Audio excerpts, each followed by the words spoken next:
This guy farms immortal ogres for points. A monster that no matter how many times you kill it, it will be resurrected again the next day, stronger and faster.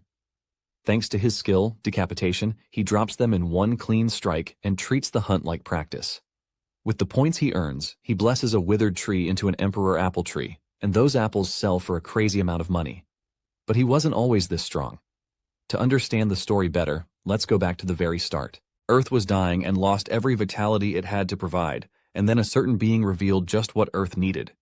The Absolute being advised to dispatch to another world, and with this, dispatchers, who are now regarded as heroes, left the Earth for other worlds. From the other worlds, dispatchers are able to bring back new things that are essential for humanity's survival. Our MC, Chansu, is working a trash gardening job, but he wishes that he could become a dispatcher too. After the day's work, he heads to the dispatcher reunion center, where there is a bulk load of people trying to get information on their loved ones. He manages to get past all the other people who are there to reach the receptionist. The receptionist checks his log and realizes that Chansu doesn't have enough to pay for the investigation he is requesting. He tells him to come back when he finally has the required money.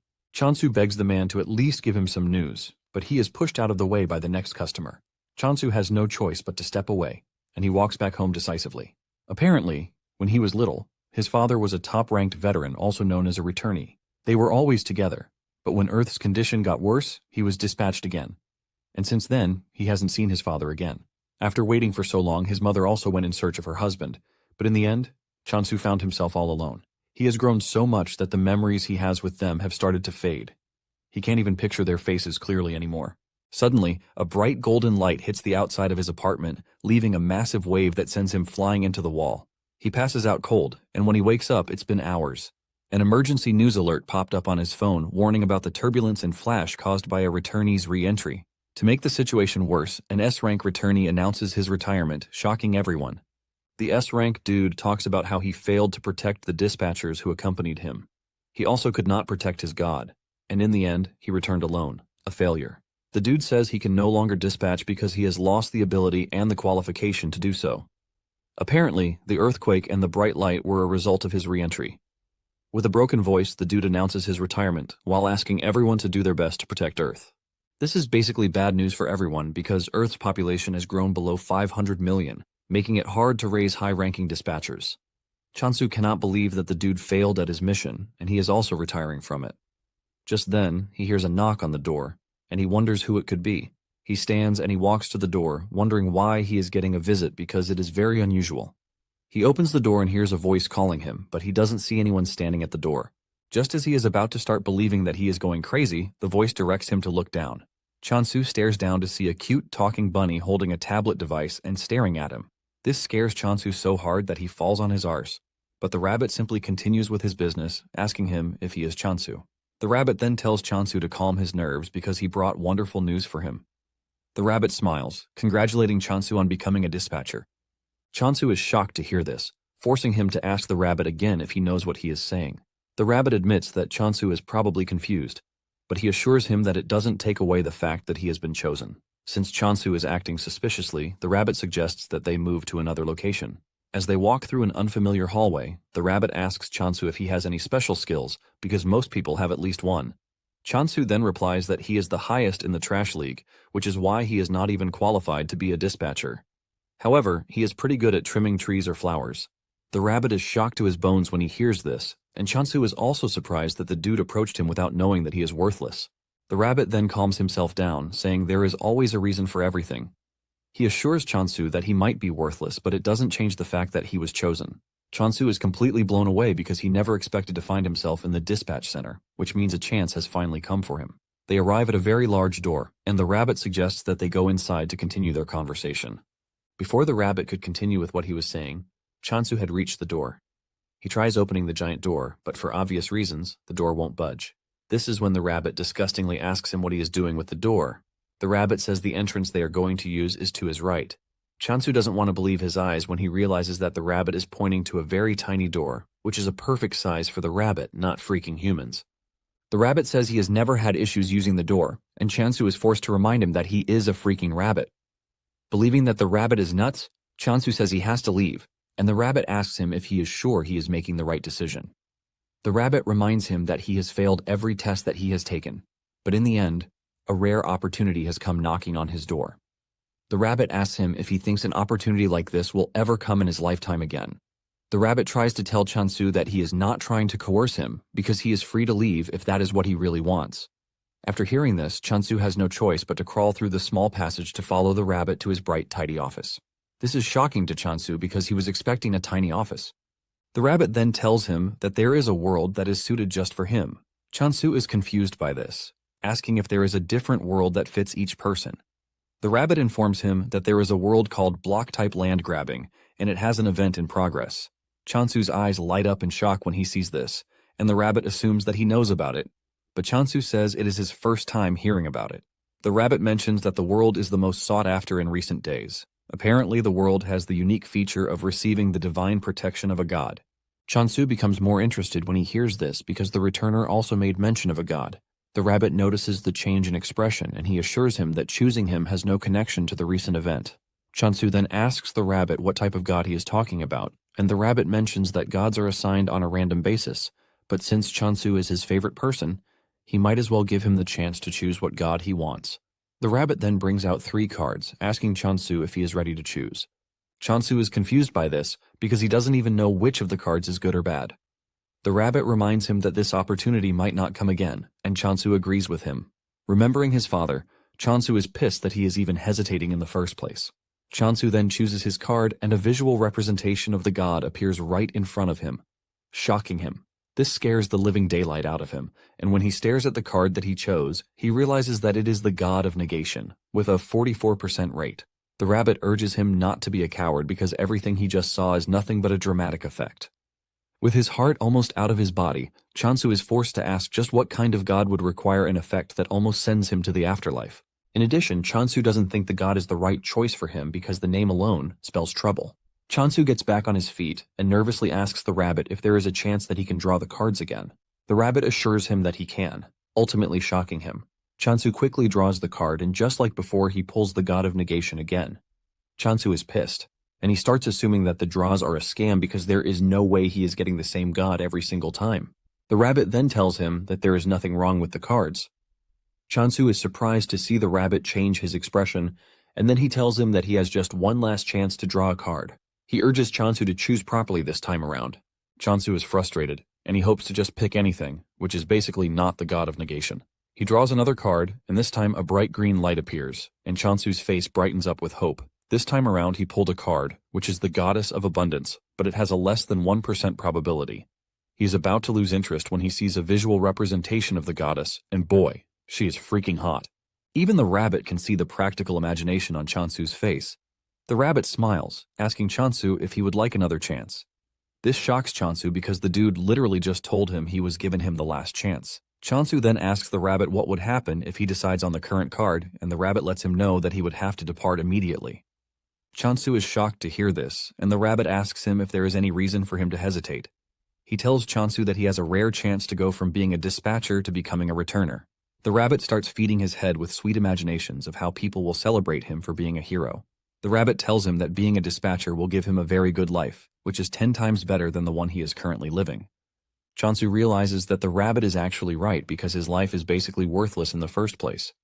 He makes his decision, and the system informs him that he has been chosen to serve the goddess of abundance. The image of the goddess is shown to him, and it is just what he imagined in his head. Chansu smiles, believing that he would be able to do anything if he were with such a goddess. Chansu then asks the rabbit where he is supposed to go. The rabbit opens a portal, saying it is time for them to go. But just then, he pushes Chansu straight for the portal. Chansu fears, asking the rabbit if it is really safe for him to enter the portal. The rabbit teases him that the portal is beautiful, but to Chansu, he is staring at an obvious death trap. Nonetheless, he has no intentions of backing down, as he plans to become very successful to show his haters that they are trash. While he is busy thinking about how he is going to become successful, the rabbit pushes him into the portal. Just then, a voice scolds the rabbit for directly intervening in the matter when he knows that it is quite forbidden. The rabbit replies that they have no choice because Chansu is the only one who can help. While getting sucked into the portal, Chansu spots the loading screen, and a tip pops up, telling him the percentage signifies the size of the god's faction. This shocks Chansu to his bones because he thought the percentage was a probability, but it turned out to be something worse. Chansu finally makes it to his new world, with the pain that he is just learning about something so crucial. He looks around to see that everywhere is not far from a wasteland. In addition to the goddess not having a faction, he has found himself in a doomed land. Seeing this, tears fall out of his eyes, and he concludes that he is done for. Chansu was expecting an abundant land, but everything he is staring at is nothing but a wasteland. The system window pops up again, welcoming Chansu to the world of digging. It tells Chansu that he is the apostle of the goddess, and he is required to secure as many land rights as possible through digging. Before he starts doing anything, he thinks of looking around first. He figures out that he needs to find the goddess, and he suddenly runs into an old, shabby sickle. He wonders if someone used it and then threw it away.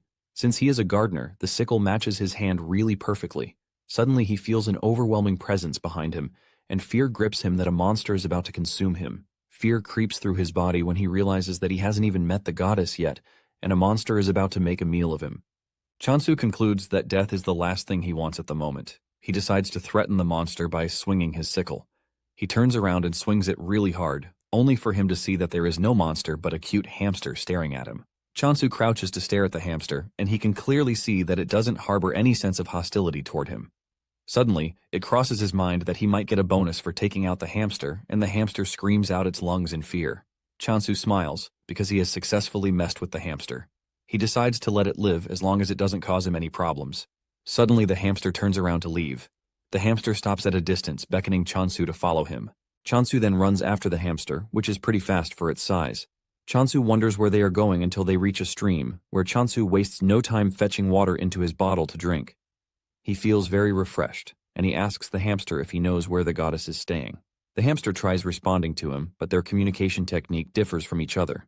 The hamster continues moving again, and Chansu follows it, waiting to see where the hamster is leading him. Moments later, they arrive at a huge tree that has dried up like the trees on Earth. Chansu steps on a whittled ginseng, shocking him. He wonders what a ginseng is doing in such a shabby place, but the hamster suddenly grabs the ginseng away from Chansu. Chansu is confused as he believes that the ginseng is for the hamster. Just then, the notification comes on, telling Chansu that he has discovered the goddess. Chansu believes that the system is glitching because he has not seen the goddess anywhere around. Chansu is rambling about this when the hamster grabs his leg, and he assumes that the hamster is messing with him. He grabs the hamster, telling it that he is busy and not ready to play. However, the hamster's expression tells Chansu something important that he has been missing. In the most unexpected surprise, the wilted ginseng is the freaking goddess. Chansu doesn't want to believe this, because the goddess he saw was pretty bountiful, and there is no way she has shriveled into an ugly ginseng root. Since he is not ready to believe his eyes, the hamster brings out a magnifying glass for him to look through, and this is when he finally accepts reality. He holds his head in pain because the land grabbing and the percentage that he saw was nothing but a foreshadowing of his future situation. Chansu remembers that the numbers were going up when he was drawing the cards, and this basically means the god's influence was growing then. Chansu cannot believe that the god of negation was actually a good card, and it was hard to believe since it was coming up pretty often. Chansu wonders if the goddess shriveled away because her influence went down completely. Chansu stares at the goddess, wondering why she is not waking up. He starts to fear that he has completely killed the goddess when he steps on her, but the hamster just stares at him like some really dumb dude. It then dawns on Chansu that he might get the goddess to wake up if he gives her some water. He pours water on her, and surprisingly, a bright green effect emerges from the ginseng's body. This tells Chansu that the water is working, and he proceeds to give her some more water. He drowns the goddess in water, ultimately restoring the goddess's sense. The goddess almost drowns in the water, and she starts wishing Chansu would stop before it is too late. The goddess finally comes to life, and Chansu celebrates his aggressive CPR skills. The hamster is also glad that its master is back to life. Just then, Chansu bows to the goddess, offering his greetings and telling her that he is her apostle. The goddess manages to sit up to look at her apostle. Chansu is totally confused about what to do until the Windows notification pops up, telling him that he can become stronger by using his skills. Chansu is surprised because he didn't know that there were skills readily available for him. He sees one of the skills, which is the goddess's blessing, and even though there is no description of what the skill does, Chansu assumes that it is for making crops beautiful. Just then, he applies it, and he realizes that the blessing is called decapitation. This shocks Chansu, since decapitation basically means cutting off a head. He doesn't want to imagine himself cutting heads around just to live an abundant life. However, he concludes that there is no way the goddess of abundance would grant him such a violent skill. Chansu turns to the goddess to ask her if he is truly meant to cut somebody's head off, and the goddess's reaction just confuses him. He then concludes that there is nothing else but to decapitate someone. Chansu starts thinking about the several things that this might entail. And then it suddenly dawns on him that the hamster might be ripe for decapitation. The hamster is busy celebrating the revival of the goddess, not knowing that Chansu is staring at him with the most evil eyes ever. The hamster turns around to see Chansu fully armed and ready to turn it into two pieces. Just before the sickle can hit, the hamster makes a run for it. Chansu continues his chase, and realizing that there is no way out, the hamster hides behind the goddess. Chansu calmly tells the hamster that he is not happy with what he is about to do, but it is all for the goddess's sake. Suddenly, the hamster and the goddess start to panic, and when Chansu turns around, he sees a terrifying creature standing behind him. Chansu also notices that the hamster has jumped in front of the goddess, and this is when it dawns on him that the hamster wasn't a monster after all. Chansu admits his mistake and figures out that he has to make amends for his mistake by defeating the real monster standing in front of him. However, the question of whether he can do it remains a thing. Nonetheless, Chansu is a brave dude, and he charges at the monster with the sickle in hand, and thanks to the decapitation skill, he can see exactly where he needs to cut. He activates the decapitate skill, and he leaps at the monster, swinging the sickle so hard that it takes down the monster in one strike. The hamster and the goddess are left in shock when they see this. Chansu casually returns to the goddess like he didn't just do something pretty crazy. Chansu then bows to the hamster for mistaking him for a monster and almost sending him 6 feet underground. He asks the hamster to forgive him, and the hamster smiles before giving Chansu a thumbs up to let him know that he is not holding grudges against him. Chansu is happy to see this, and he gives the hamster a name, Hamstol. The name sounds so good to the hamster that it starts to blush hard from it. Just then, the Windows notification pops up again, telling Chansu that the head of the monster will automatically be transported due to the skill's effect. This is when Chansu finally learns the name of the monster that he killed, which is the Immortal Ogre. Because he has defeated one ogre, a kill count also appears to show him that he can kill as many of them as he wants. Chansu is surprised that the monster is known as the Immortal Ogre when there is nothing really immortal about it. The system comes up with another notification, telling Chansu that the transported offering now belongs to the goddess. Chansu turns to look at the goddess, and he realizes that the goddess has become even fresher than before. It dawns on Chansu that if he continues working hard and terminating monsters, it will, in turn, help the goddess return to her best form. Motivated to see the goddess's hot body, Chansu runs off to find more monsters to kill. He soon runs into a horde of immortal ogres. He gets another tip that there are unidentified points that can only be used by the world system, which means that they cannot be traded between individuals. Chansu is surprised because he didn't know when he acquired the points. Nonetheless, it is a good thing for him, and he figures out that getting rid of the ogres is the next thing on his list. Chansu is glad that he can wield the decapitation skill because it makes killing the ogres easy for him. Chansu dashes toward the ogres, activating the decapitation skill, and he cuts them down with just one swing. Another tip pops on, telling him that he can acquire points by killing monsters. Chansu sees this as a go-ahead to kill as many monsters as he can because the system just gave him the go-ahead. Chansu has defeated 4 immortal ogres already, and he thinks of killing about 100 just for the feel of it. After defeating the first wave of monsters, Hamstall celebrates on Chansu's shoulder as if he were the one who defeated the monsters. Chansu then asks why the monster is called an immortal ogre when they die too easily for something that should be eternal. Since no one can answer his question yet, he figures out that he will get the answer to his question if he continues defeating the monsters. Chansu returns to the tree to find the goddess looking even more beautiful than before. Chansu smiles because the effect is coming in faster than he even thought. He is excited to see the goddess return to her original form. The goddess then points to the huge tree, leaving Chansu confused about what he is supposed to do. It then dawns on him that the goddess is asking to be lifted into the tree. Chansu helps the goddess up, but the goddess beckons to him. The system then tells him that he can use the Blessing of Abundance, but every skill consumes points. Chansu touches the tree and activates the Blessing of Abundance. He pours all of his skill points into it, and with the help of the skill, he makes the tree bountiful again. By the time he is done, he is surprised to see that the tree is an apple tree, and there are apples hanging everywhere. He plucks one of the apples that looks really giant. Even though he has not seen an apple before, something tells him that it shouldn't be that big.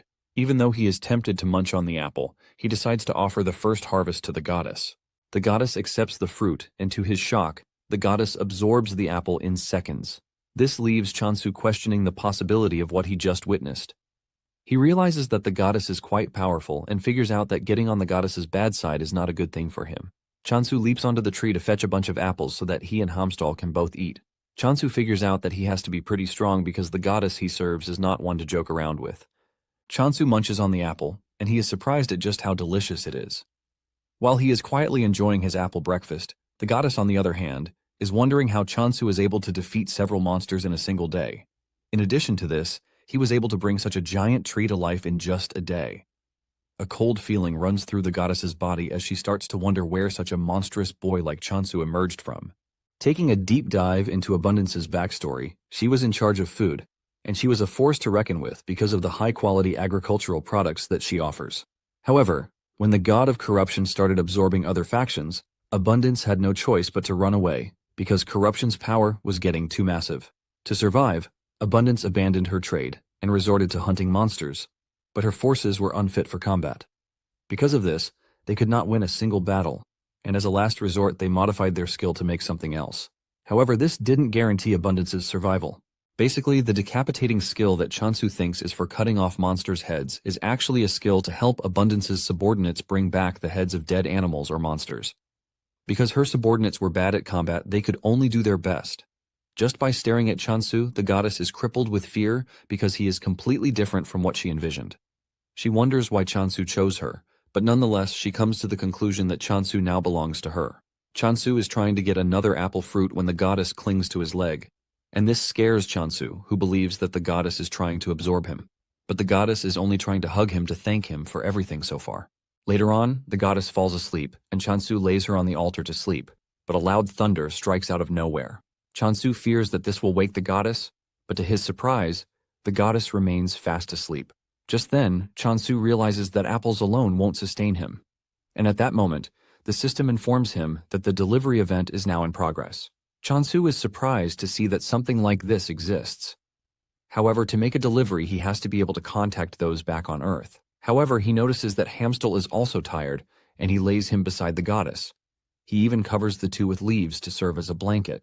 Meanwhile, at the Reincarnation Trading Company, Hasujin, the Apostle of Reincarnation, bursts into her boss's office to scold him for giving him more work, even though she is already busy as it is. It turns out that they have gotten the order to deliver apples. The order also states that there is no money involved, which means that they are going to barter apples in return for goods. Hasujin screams at her boss, asking if she did something wrong, and he decides to punish her with this trash of a job, but her boss says no. Her boss tells her that the business trip to get the apples is actually good for her because she won't have to work, and this will serve as a break for her.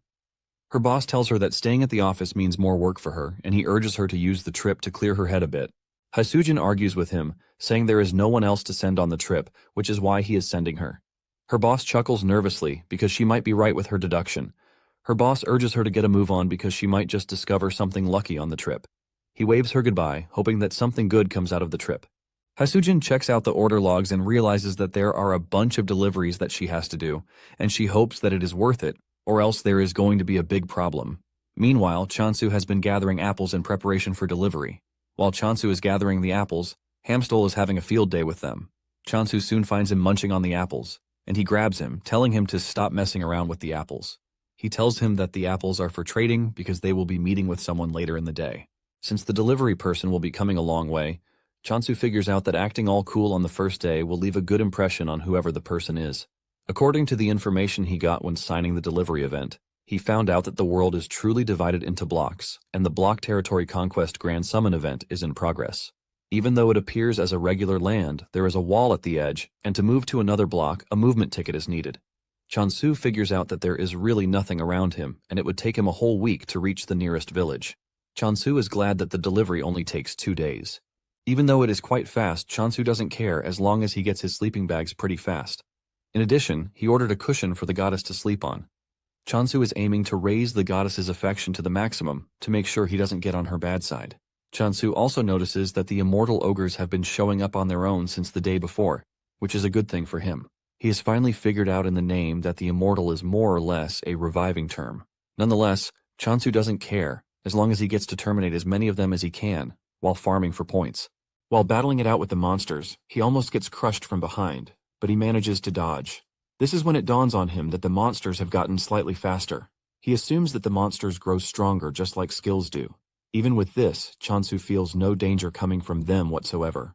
While taking out the monsters, Hasujin is watching from the sky, and she has the same reaction as everyone who has witnessed Chansu take on the monsters. All she sees is a crazy overpowered dude who has monsters for breakfast. Apparently, the immortal ogre was once considered the main hunting target for most dispatchers because it provided more points than regular monsters. However, no matter how many times it was killed, it always resurrected the next day, stronger than before. Even if the dispatcher moved their block, it would continue coming after them, which makes it the most persistent monster. In addition to this, it usually leaves a curse on its target, giving it the chance to wear them down until they eventually collapse. In the end, it became a creature that everyone avoids. That same creature is what Chansu is cutting down like tissue. Hasujin starts wondering if Chansu is so reckless that he doesn't even care about the monster's retaliation. Hasujin also notices that Chansu is not even purifying the defeated monsters. With everything she has seen, she assumes that Chansu is a swordsmaster. But then, she wonders why a swordsmaster would be picking apples out of all the things that he can pick. Hasujin concludes that Chansu is not a smart swordsmaster, but to avoid his wrath, she believes that it would be best to deal with him in the most gentle way possible. After taking down the horde of immortal ogres, Chansu realizes that he has gained a ton of points and that it is increasing exponentially too. Because of the blessing, an apple now costs 1,000 points. Chansu figures out that hitting 100 is not going to be a problem for him. He had been wondering why there was a shrine in the region in the first place, but it appears to be a jackpot for him. Just then, Hasujin approaches him and she humbly bows to him. She introduces herself, revealing that she is from the trading company and that she has come with Chansu's delivery. Chansu excitedly shakes Hasujin's hands, saying he is actually impressed that she managed to find the block on her first try. Deep down, Hasujin is scared because Chansu is a powerful dude, and she has to be very careful not to get on his bad side. Just then, she spots the hamster, and this catches her attention because he looks so squishy that she wants to hug him. Chansu notices the eagerness on her face, and he asks her if she is feeling unwell, but she replies that she is feeling good. Unknown to Chansu, Hasujin is just eager to touch the hamster. Chansu then tells Hasujin to follow him so he can lead her to where the apples are. Upon arriving there, the smell of the apples alone catches her attention, and she is forced to say this out. Chansu agrees with her, saying the apples grew really well. Hasujin cannot believe that the large tree standing in front of her is an apple tree. Chansu plucks one of the apples and he asks Hasujin if she would be willing to eat the apple. Hasujin collects the apples, and the massive sizes of the apples shock her. However, she is not expecting anything great because when a fruit gets too big, the sweetness suffers a backlash. She expects to be disappointed, but the moment she bites out of it, she is sent into a state of unimaginable tastefulness. Hasujin realizes that the apple is quite sweet, and the acidity is also balanced out. She figures out that the apple would sell for nothing less than 100,000 gold because of how sweet it is. Hasujin then asks Chansu to confirm if he placed a 2,000 gold price tag on the apples, and Chansu says yes. Hasujin lets Chansu know that the price he placed on the apple is quite absurd, and Chansu thinks she is saying the apples are too expensive. Chansu nervously asks the lady how much she would be willing to buy the apples. Hasujin shocks Chansu when she tells him that he should be getting at least 20,000 gold per apple. Chansu almost loses his mind when Hasujin reveals that it could even get over 30,000 if he supplies them to a department store. Chansu cannot believe his ears. And even though Hasujin could have defrauded him, she doesn't think it would be nice to lose a potential long-term customer. In addition, she is not ready to die just yet, because she believes that this will be her fate if Chansu ever finds out. Hasujin then tells Chansu that the apples are not just apples, but the very first type of apple that has gotten a unique flavor she has not tasted before. Hasujin confesses that the apple holds more value than any regional specialty that she knows. To avoid overstretching things, she suggests that they just put it at 20,000 gold in the meantime. She brings out a formal contract, telling Chansu that the other balance will also be settled once he signs the contract. Chansu collects the pen, and he looks through the contract to see what it entails. Once he sees that it is something favorable to him, he smiles. However, he suggests that they adjust a particular section of the contract. Hasujin is surprised when she realizes that the company's share percentage has gone up. Chansu lets her know that it wasn't a mistake, but he did that because he would like to build a long-lasting relationship with Hasujin. In addition, Hasujin was honest with him about how much the apples are worth. Chansu stretches his hand forward to shake her, and this shocks her. She then thanks Chansu for accepting the contract, and she hands over the items that he ordered. Among the things he ordered are seeds, food supplies, and cooking tools. In addition, there is a familiar egg, which is a commemorative gift from the trading company. Hasujin assures him that it will help him with his farming. She hands over the eggs to Chansu and says he might not even need them because he is already raising one. Chansu is surprised because he can't see the said familiar that he is raising. Hasujin then points to Hamstall, believing that Hamstall is Chansu's familiar. Hasujin then tells him that the more points he pours into the egg, the stronger it is going to be when the familiar hatches. However, she urges him to be careful because if he overdoes it, the egg will crack. leading to an automatic failure. She adds that Chansu should stop once the egg starts to tremble. After the instructions, Chansu tells Haesujin that he might just have to try it to get the perfect feel for it. Haesujin asks about the expected harvest and schedule for the apples, and Chansu says one day should be enough. This shocks Haesujin because they are going to be getting daily supplies of apples. After their brief, long, boring conversation, they work out the schedule, the numbers, and the visit dates. After everything has been sorted out, they conclude the first part of their deal. After Haesujin is gone, Chansu walks up to the goddess to thank her for staying hidden when Haesujin was around. Chansu looked at the several supplies that he got and couldn't believe that the sales of apples were lucrative. Nonetheless, he knows that he owes it all to the goddess. Just then, he spots the goddess hugging the eggs, and he realizes that he might have to hatch the eggs sooner. However, he is going to need more points if he is going to do this. To do this, he figures out that killing more monsters is the way forward. Chansu is proud of how things have come so far, but he is not delusional enough not to know that there will be difficulties ahead. Even with the thought of this, Chansu is not scared because he is built to face challenges. When Haesujin returns to the trading company, she tells her boss everything that she saw. She tells her boss that Chisun is definitely Korean, but she assumes that he is a member of the combat factions. Her boss is surprised that a combat-oriented person is able to raise such a good bulk of apples. Haesujin reveals that Chansu took down undead monsters with just a rusty sickle, and he only targeted their heads. Haesujin's boss believes that the dude might be aiming to become a swordsmaster by putting himself in a tough situation, just like a dude Rohan did. Haesujin's boss then says it would be advisable for them to keep Chansu hidden rather than assign guards to his position, and Haesujin agrees with this. While saying this, the dude doesn't stop munching on the sliced apples in front of him until Haesujin grabs his hand, reminding him that they are supposed to eat them together. Back in the world of abundance, Chansu is already pouring points into the eggs to try and hatch them. He wonders if he is going to get a cute or strong monster from the eggs. Just then, the egg cracks, leaving a bright light, and Chansu believes that an SS rank familiar is going to step out of the egg. Chansu's entire smile fades away when he sees a chick popping out of the egg. He cannot believe that all the hype was just for a big chicken when he was hoping to get a worker. He starts wondering what to do with the chick, and the first thing his mind goes to is to raise the chick to eat it. However, he is hesitant because he cannot just cook and eat a chick that he poured 120,000 points into. Because he is trying not to get too attached, he decides to give it the name Ari. Just when he is trying to get familiar with the Ari, the other egg starts to hatch too. Just like before, Chansu is hyped, as he believes that this will come out to be a worker. However, his face crashes in disappointment when a pig emerges from the egg, and Chansu wastes no time giving the pig the name Doji. Chansu is extremely disappointed, leaving him to wonder why he is getting only ingredients. He was told that he was going to get a familiar, but at this point, he thinks he has been scammed. Just then, Ari and Doji walk up to the goddess to greet her, and the goddess urges the two to forgive her for failing to protect them to the very end. The two also apologize for not being able to serve their goddess the way they should have served her. The goddess appreciates their honesty, but tells them that there is something they need to be careful of, and this is her apostle. She tells the two that Chansu doesn't know that they are her retainers, and he might just sell them off if they prove to be useless to him. To make it worse, he might even eat them, and the two can feel the scary aura coming from Chansu, which makes the goddess's claim valid. The goddess urges the two to be on their best behavior until Chansu is able to obtain the communication skill. The two agree with the goddess, saying it would be better for them to just observe as it is. The next morning, Chansu heads out as usual, and his main targets are the undead monsters. Doji and Ari wake up early in the morning to hear commotion everywhere. The sleep disappears from their eyes when they see Chansu running about, cutting down undead monsters. This is when it finally dawns on the two that Chansu is pretty dangerous, and the goddess was not joking when she told them to be on their best behavior. Ari tells Doji that Chansu was staring at them in the weirdest way, and Doji panics when he remembers this. Just as he finishes taking out the undead monsters, Ari and Doji appear with a towel on their head. They praise Chansu for the hard work and tell him to clean up with the towel. The two have seen Chansu in action, and they have finally understood what the goddess told them about being useful. Chansu thanks the two for being thoughtful, and after cleaning up, he offers them an apple. Doji rushes toward the plate while Ari is trying to act like he is not a glutton. Chansu is happy to feed the two because he once heard that grape-fed pork always tastes better. Ari tries to stop Doji from eating so he won't grow into Chansu's desired flavor. However, Ari also gets drawn in by the flavor of the apple because of the amount of points that Chansu poured into it.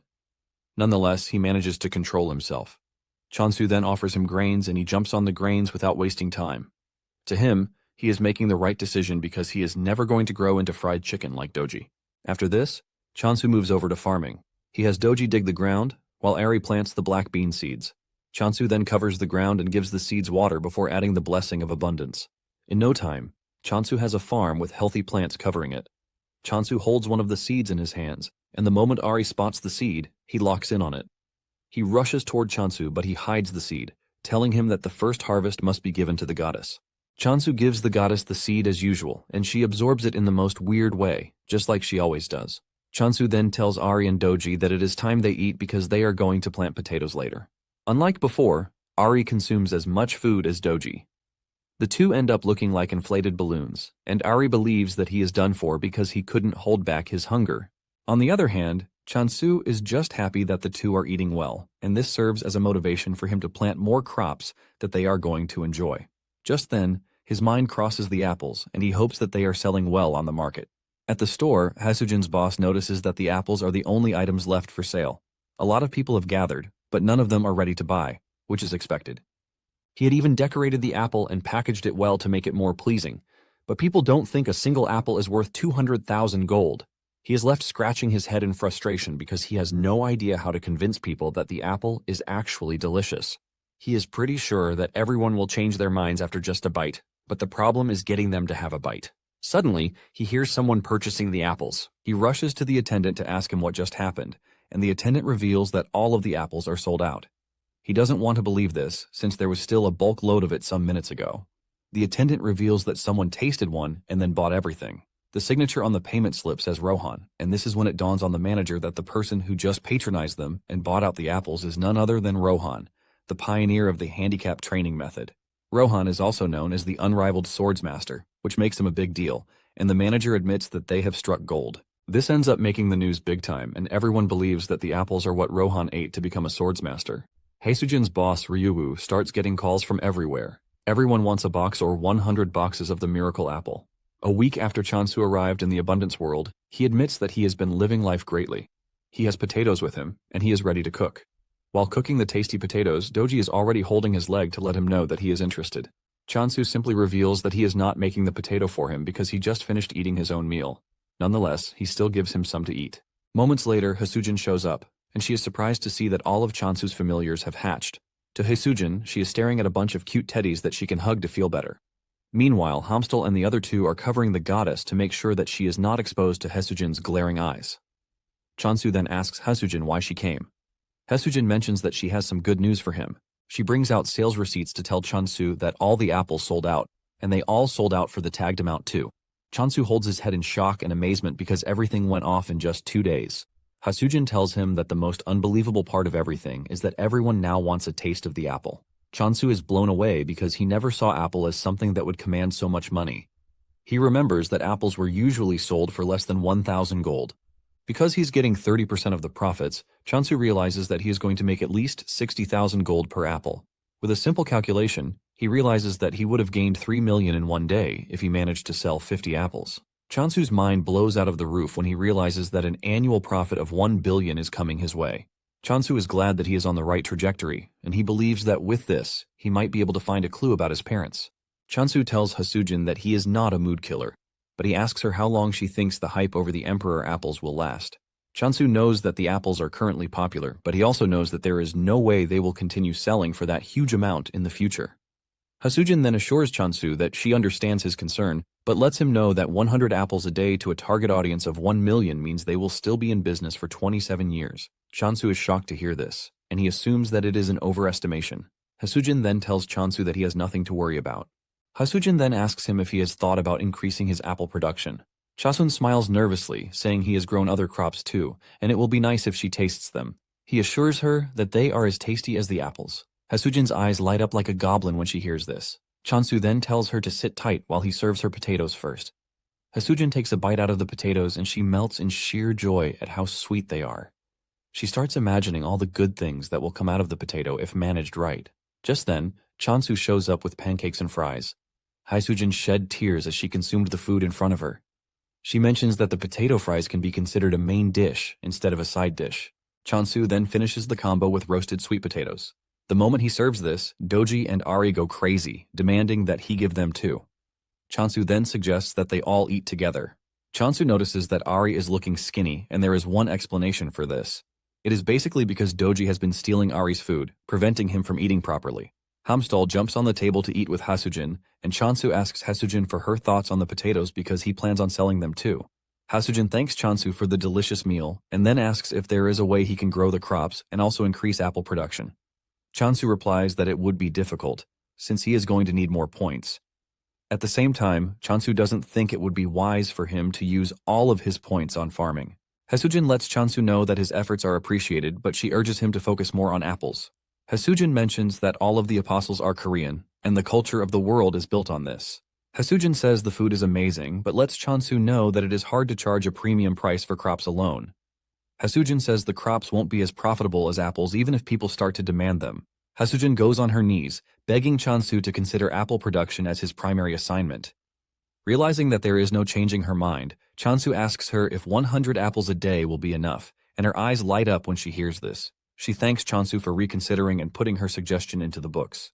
The next day, Chansu steps out to hunt monsters as usual. Doji asks Ari if it is important that they follow Chansu every time he steps out, and Ari screams at Doji, telling him that they are the only ones who can keep watch, because Hamstal is basically useless. Unknown to them, Chansu is actually wondering why the two keep following him everywhere, and he assumes that they are combat-type familiars. Chansu doesn't think there is any way actual familiars will be pretty useless to the point that the only thing they can offer is to eat. His conviction soon goes down the drain when he sees the two getting chased down by an undead monster. Chansu blames himself for thinking the two are worth the hype he was giving them in the first place.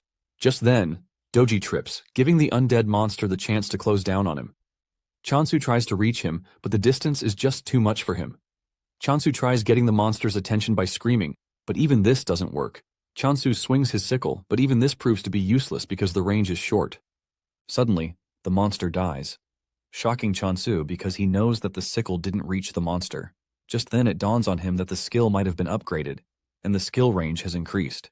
Chansu tries it out by staying at a distance and swinging the sickle at the monsters. With just one strike, he takes out multiple targets and the window pops up, alerting him about the newly obtained range of the skill. In addition, he gets a new skill, mass decapitation, and this shocks Chansu, but he figures out that this would allow him to handle more monsters. Chansu goes on a rampage, cutting down several monsters, and this scares Ari and Doji. The two immediately run back to the goddess, who is shocked to see them back so soon. Ari tells the goddess that Chansu might have gotten stronger, but at the same time, obtaining the communication skill is also important. The goddess then urges her retainers to calm down because she never granted such a skill. Doji then tells the goddess that the name of the new skill is mass decapitation, and this name itself shocks the goddess. Fear crept through her body as she thought about this because it was her first time hearing it. Even the goddess has no idea what type of person Chansu is at this point. She assumes that he is a grim reaper sent from hell. Just then, the goddess tells the two that she might actually have an idea of what is happening. Doji hears this and his head goes into overdrive, believing that the goddess was truly the one who bestowed the skill upon Chansu. Ari is forced to slap Doji for being so dumb, and he tells him to hear what the goddess has to say before coming up with his trash ideas. Ari then asks the goddess what she thinks happened, and the goddess replies that the apostle's skill has evolved.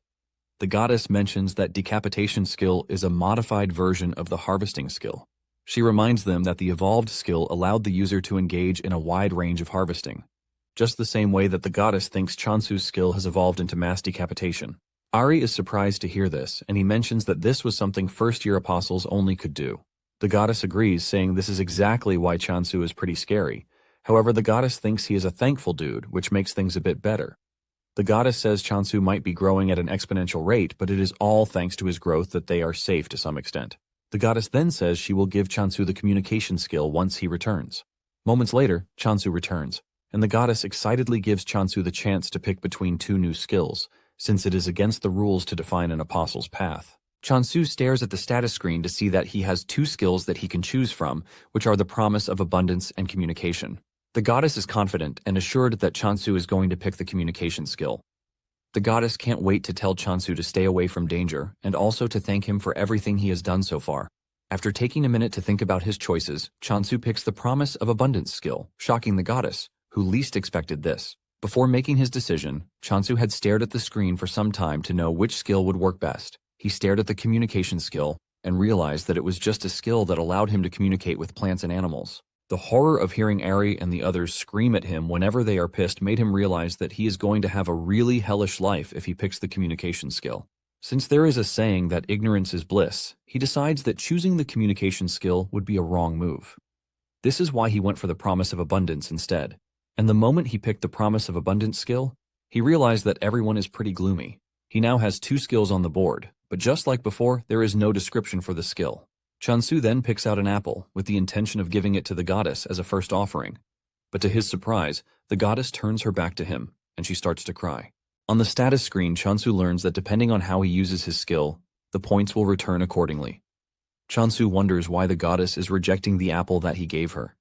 In an attempt to cheer everyone up, he pinches Hamstel's cheek, and this cheers the hamster up a bit. He also rubs Doji's belly to tickle him, but to his surprise, the points are not coming back. Just when he is thinking of what might be wrong, Haisujin shows up in a hurry, telling him that he has to claim the block and defend it. This shocks Chansu, forcing him to ask if someone is planning to attack them. Haisujin says there is the possibility of this because the Emperor apple has gained much popularity. Due to this, they are forced to limit the purchase of the apple to 1 per person, and even with this, over 5,000 people have made reservations already. The numbers shock Chansu, and Haisujin adds that the people who reserved say they don't even care when the apple arrives, as long as they get it at some point. It is natural that, because of how popular the apple is, there will be raiders who will start targeting the apples and the block. To make things worse, Chansu's block is outside the authority zone, which means there is no protection against crimes. Haisujin wishes that they had some kind of backing because it would have completely changed the game. Chansu thinks deeply about this and realizes that the only backing he has is the goddess. Chansu figures out that if he loses, it is going to be the end for the goddess and the entire region. Haisujin tells him that the first step in curbing this is to claim the block and install a secure gate. Chansu agrees to this, and he says capturing the surrounding blocks to set up a disguised base will put them closer to Haisujin. Haisujin sees this as a really great idea because once they occupy the block and build a door, they won't have to deal with movement restrictions. Chansu then asks why the reservations increased out of nowhere, because it definitely isn't normal. Haisujin tells him that the whole block is going crazy because of the effects of the Emperor apple. Chansu is confused about the said effects, and Haisujin mentions that there have been claims that the apple is a cure for all. This shocks Chansu, who doesn't think the apple is even capable of everything they are claiming it does. Even Haisujin believes everything, but Chansu doesn't think much about it because it is just an apple. Meanwhile, an annoying journalist is following Rohan as he enters the hospital, and he has his camera ready. Rohan visits his friend Yunsu, who is a grand alchemist. Rohan tells Yunsu that he brought a get-well gift for him, and the gift is nothing but a box of Emperor apples. Yunsu is surprised that Rohan brought the apples for him because he has heard the rumors too. Yunsu takes a bite from it and explodes in pleasure, saying the nutrition and flavor are maxed out. Unsu expresses his shock and starts asking questions about the apple, but Rohan reminds him that he is not a cuisine expert. While Yunsu is slowly eating the apples, Rohan, who brought them as a gift, is munching on them like crazy. Unsu stares at the apple and says there is no way to get this level of perfection out of an apple, even if fertilizer is used. Unsu screams out in horror when he realizes that his friend is eating the apple alongside him and Rohan urges him to eat fast instead. Yunsu proudly tells Rohan that he doesn't care because he can easily call the Sunhwan department store and just order his own box of apples. Yunsu's hope is ultimately shattered when he learns that he might be an important person, but this doesn't mean much because the store is already overloaded with reservations. Yunsu tries to get them to sell to him by offering triple the price, but even this doesn't work. While the two are having fun, the reporter is busy taking pictures of them. In no time, an article is released stating that it was the Emperor apple that helped Yunsu get out of the hospital. Ryuwoo bursts out in anger when he sees this because they are already battling countless rumors, and the article is basically adding fuel to the fire. Ryuwoo cannot believe that everyone thinks the apple is a miracle cure. Back in abundance, Chansu tells the goddess that he needs to step out for a bit to take over the surrounding blocks. Chansu tells Doji and Ari that they will be in charge of protecting the goddess. The goddess is shocked that Chansu is stepping out to claim territories, and she assumes that it is because he just got a new skill, which is not even a combat skill. The goddess grabs his leg to prevent him from leaving because it is dangerous. Since Chansu can't understand the goddess, he assumes that the goddess is holding on to him because she now needs protein. Chansu smiles, asking if beef will be fine with them. Chansu excitedly heads into the storage room to get the frozen beef that he ordered earlier. Chansu is excited because it is basically the first real meat that he has gotten his hands on. Back on Earth, he only feasted on lab-grown meat. Chansu excitedly puts on the stove and he starts grilling the meat. He admits that the smell is definitely on a different level from the cultured meat he has always eaten. Doji is already excited to eat the meat, but Chansu tells him that the meat is for the goddess. Even Ari is disappointed because Doji just ate, and he is already eager to jump on grilled meat. All while he is preparing the meat, The goddess looks absolutely mad, and Chansu believes that she is just hungry. Moments later, he finishes the meat and hands it over to the goddess, but to his surprise, the goddess trashes the delicious-looking meat. This shocks Chansu, who thinks the meat is spoiled, which is why the goddess threw it on the ground. Chansu takes out a part of it to try it to see if it is good, and he concludes that it is sweet. However, he believes that something is missing because it doesn't have the shock value of when he first had the apple. He assumes that this is the reason the goddess didn't eat either. Unknown to him, the goddess is crying so that he wouldn't go. But sadly, he can't hear her since he foolishly ignored the communication skill. On the other hand, Ari and Doji are celebrating because Chansu tells them that he is going to bring delicious meat for them when he comes back. That night, Chansu steps out just as planned, and while Ari and Doji are sleeping like logs of wood, the goddess stays awake, totally worried. Chansu arrives at the edge of the block, and the system asks him if he wants to move to the next block. Chansu then accepts the option, and he finds himself in the next block, but everywhere is pitch black. He uses the lantern to gain some visibility, and he realizes that he is in a jungle, which is completely different from where he was before. Suddenly, a swarm of flying monsters dashes toward his location, and because they are too small, Chansu makes a run for it. They are so small that he can't even target their necks, and he figures out that running back to where he came from is his best option. Suddenly, the undead monsters cross over from the other block. Chansu is shocked to see them, but before he can make a violent move, he realizes that the monsters are on his side. Since he can't hear them, he doesn't know that the undead monsters are ready to protect him from other monsters because they believe that they are the only ones who have the right to kill Chansu. To make sure that they can uphold this, they are ready to protect him. The undead monsters then head straight for the bugs to start wiping them out, giving Chansu the chance to retreat back into his own block. Just then, the system informs him that he has earned bonus points from defeating evolved monsters. This shocks Chansu because he is basically earning points from the monsters that the immortal monsters defeated. Chansu smiles evilly because he has somewhat hit a goldmine of points. He realizes that this changes everything because he is gaining points, and his customers are also increasing. The undead monsters that he was once running from are now bonuses to him. Back at the department store, Haesujin complains about the number of calls and orders that they have gotten. Ryuhu confesses that they have been allowing the rumors to fly for so long, but he doesn't think they can allow it to spiral any further. To curb the entire problem, he tells Haesujin that any mention of the Emperor Apple is strictly forbidden. He says there will be no more response to inquiries or interviews. He suggests that they greet all questions with silence and indifference. Haesujin thinks this might not be feasible because it is going to be total chaos. Ryuhu argues, saying they can't let out a word again even if they are threatened. Just as he mentions this, a sword appears on his neck, making his joke turn into reality. A voice appears from behind, apologizing for startling them. Ryuhu turns around to see that the person who held a sword to his neck is the swordsmaster, Rohan. Ryuhu is crippled with fear, and he asks Rohan why he has come to the office. Rohan says he has talked to Ryuhu's boss already, but he didn't give him the answer that he wanted. However, he hopes that Ryuhu will be more cooperative. Rohan then drops the big question, asking Ryuhu who is responsible for growing the Emperor Apple. In addition to this, he wants to know where the said person is. Ryuhu immediately runs behind Haesujin, telling her to explain things to the scary Rohan. Haesujin is shocked that Ryuhu is hiding behind her when he is the senior and should be the one explaining things. Ryuhu frantically tells Haesujin that he never thought Rohan would bring a real sword to a civilized talk. Haesujin is ultimately disappointed, and she finally understands the saying that bosses are trash. Even though she is scared, Haesujin stands her ground, telling Rohan that the company doesn't joke with their clients' information. The moment Rohan hears this, he pulls out his sword and the two almost faint from fear. Surprisingly, Rohan drops the sword on the floor instead of ripping them apart with it. Rohan then tells the two that he doesn't need them because he is just going to find the farmer by instinct. After saying this, he turns around to leave, shocking Ryuhu and Haesujin.